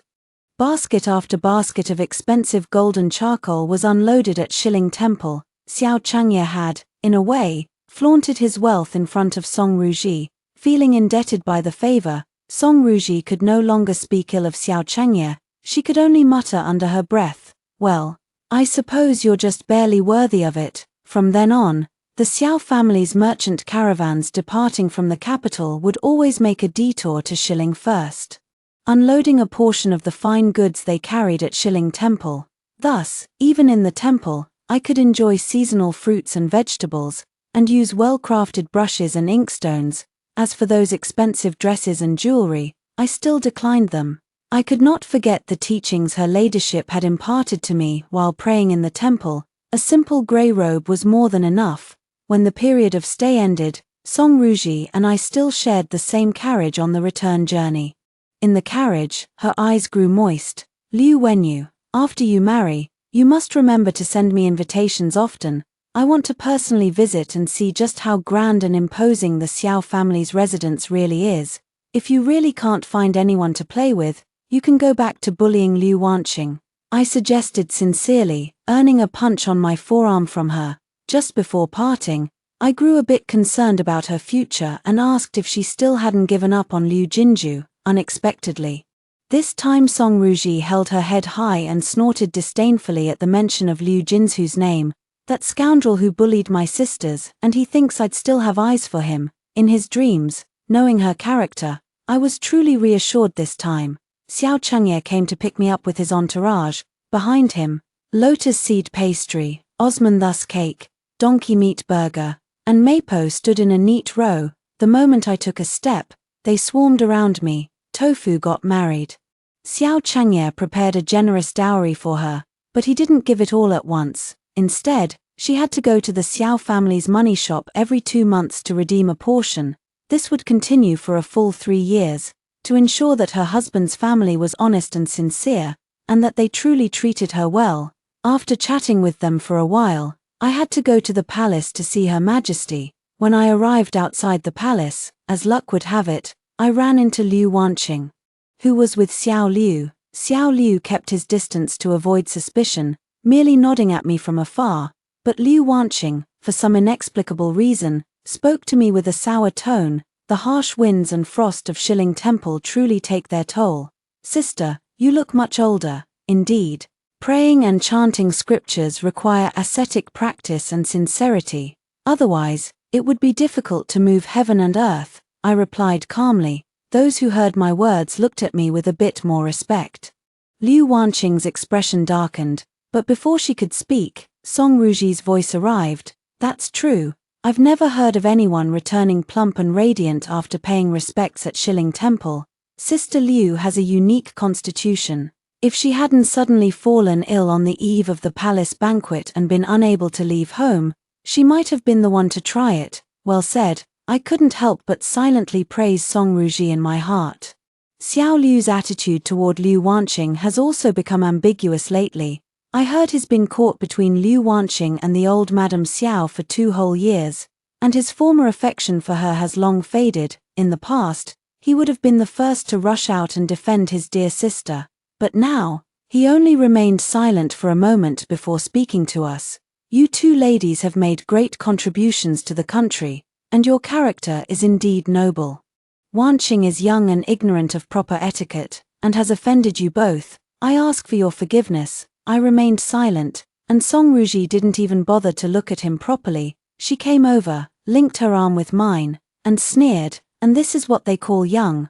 Why waste words on someone so blind and foolish?" With that, she pulled me into the palace. All the way, her back was ramrod straight, just like before, a proud peacock. It had been 2 years since we last met. Yet Her Majesty remained as kind and gentle as ever. Standing beside the emperor, she still resembled a sacred bodhisattva. After Song Ruji, the other noble ladies, and I reported our duties, Her Majesty kept us for a brief conversation before we each returned home. Due to the Empress's arranged marriage, I still left from the Liu residence to be married. Even though my father was unwilling in countless ways, he still prepared a rather generous dowry for me. Xianxia had someone calculate the nearest auspicious date and couldn't wait to bring me home. Liu Wanqing was equally impatient, wishing I would leave again the very next day after returning home. But when that day truly arrived, and she saw Xiaozong dressed in fine robes, riding a tall horse as he accompanied Xianxia to welcome the bride, her eyes suddenly reddened. The grand procession for the Grand Preceptor's daughter's wedding was immense. Xianxia had spent a fortune on the betrothal gifts, with a long line of people carrying the presents, winding through several streets of the city. Even then, the end of the procession was nowhere in sight. Later, he even had carriages and horses carry the gifts, parading them through the streets behind the procession.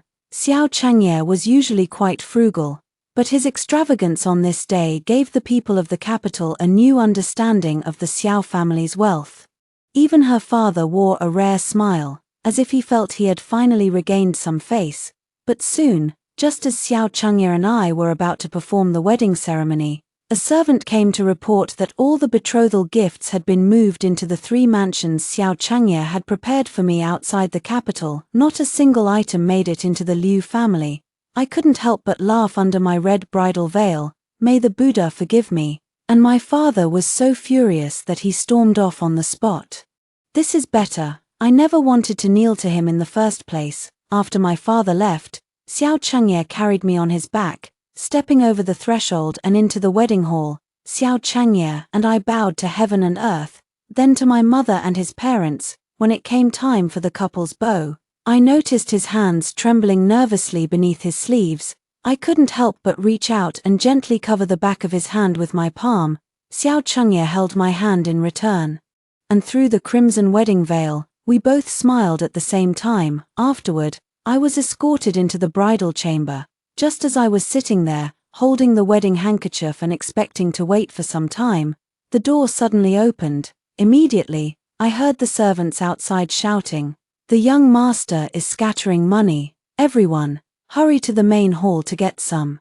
The crowd that had come to tease the bride and groom instantly vanished, and Xianxia walked straight toward me. When the bridal veil was lifted, I raised my head, the candlelight flickered in my eyes, and we looked at each other and smiled. Xianxia's handsome face was tinged with a faint flush. It seemed that even after distributing money, he had still been made to drink quite a lot. "Are you hungry?" I nodded, and so he sat down beside me, reached into his sleeve, fumbled for a while, and pulled out a packet of beef slices wrapped in oiled paper, handing it to me. On our wedding night, we ate roast beef by the light of the dragon and phoenix candles. Halfway through the meal, Xianxia suddenly remembered that he had just chased away the wedding matron, and there was no one to guide us through the ceremonial sharing of the nuptial cup. Xianxia hurriedly went to call her back. When the wedding matron returned, her face was full of awkwardness. But she forced a cheerful expression as she poured the wine for the two of us. The moment our arms intertwined, Xianxia whispered softly in my ear, saying, "My dear, I will treat you well for the rest of my life." Half a year after I married Xianxia, the Prime Minister's residence collapsed. The embezzled disaster relief funds from Huangju had always been a source of pain in the emperor's heart, especially after he personally witnessed commoners, driven to desperation by hunger, eating dry mud from the ground and dying from overeating. After returning, the emperor was unable to sleep day and night, and many more white hairs appeared on his head. Now, the whereabouts of the disaster relief funds have finally been uncovered. The money intended to save the people's lives had been transformed into the golden embroidery on Prime Minister Su and his clan's garments, the fine wine in their cups, and the tears in the eyes of the dancers who were everywhere in their mansions. The emperor was furious. Prime Minister Su's family property was confiscated, and he was beheaded at the Eastern Market. The Grand Tutor's residence, which had close ties with the Prime Minister's office, was also implicated. His father was dismissed from his post and exiled, and by a twist of fate, the place of his exile was none other than the very place he had originally come from, Qingju. Back then, he had set out for the capital with high hopes and ambitions, but now, returning to his hometown, he was still covered in the dust of failure. More than a decade had passed, yet it felt like nothing more than an illusory dream of a fleeting life. What cut even deeper was that the indictments detailing his crimes were submitted by his own son, Liu Guangxi. Liu Guangxi managed to offset his merits and faults, remaining in Shangjing. Unfortunately, his ambitions were too high, and he did not hesitate to betray his own father to gain favor from his superiors. However, after the Liu family lost power, he never managed to make any significant impact in his life. Liu Wanqing was unwilling to return with her father to endure hardship. On the eve of the Grand Tutor's downfall, she packed her belongings and fled overnight to the Xiao residence. Those who elope become concubines. Liu Wanqing, who once fought to be the treasure in everyone's hearts, now became a nameless and unrecognized concubine in the Xiao residence. This time, Xiao Liu did not defy the old lady of the Xiao family for her but instead tacitly accepted the arrangement.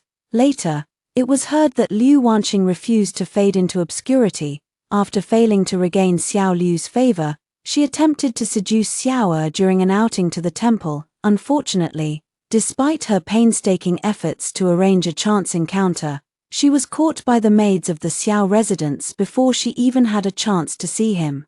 It was said that she was severely beaten several times, and after that, there was no more news of her. Liu Jinju still hadn't returned. Ever since he joined the army, he had completely lost contact with his family. Liu Huaiguang, who had been the focus of his father's utmost devotion, refused to accept the fact that his bright future had vanished overnight. He vented his frustration by throwing and smashing things at home, and once the anger subsided, he fell into a state of deep despair.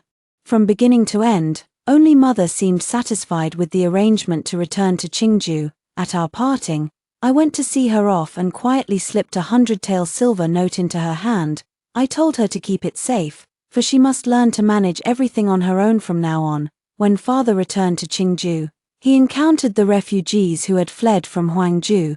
Those people hated him so deeply that they wished they could devour his flesh and blood.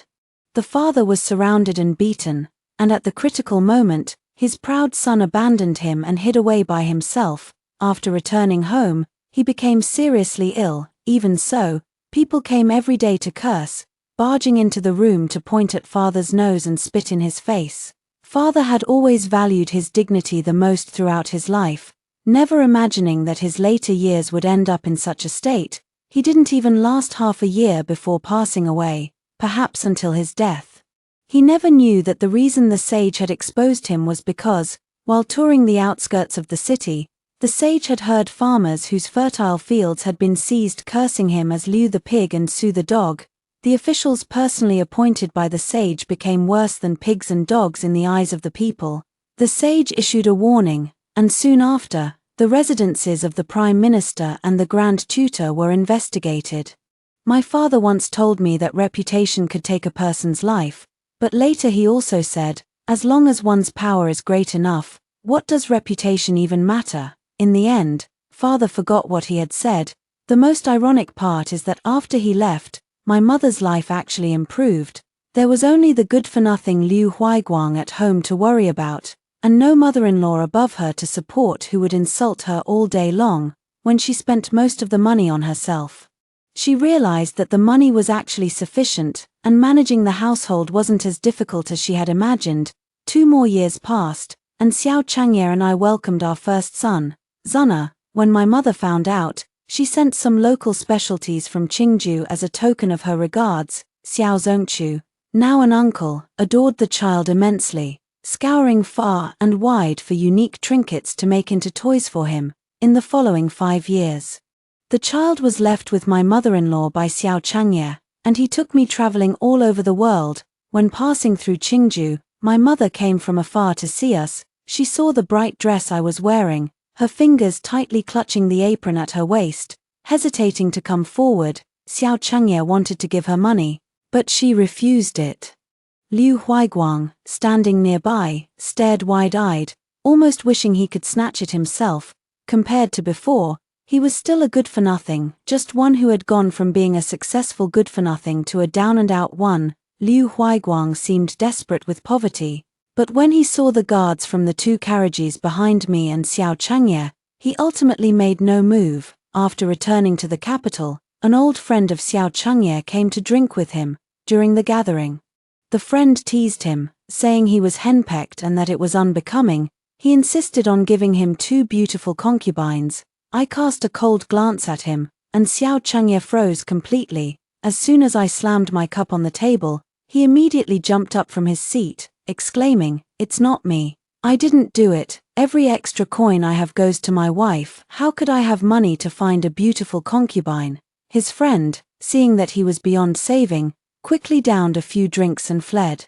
That night, Xianxia couldn't enter my room. Early the next morning, I found Songruji sitting by my bedside. She leaned on my shoulder, wrapped her arms around mine, and proudly glanced at Xianxia as she said to me, "Come with us sisters and dump him." Xianxia couldn't bear to hear this. He quickly pushed Songruji aside, took her place next to me, and leaned on my shoulder himself. "My wife won't leave. My wife will stay right here.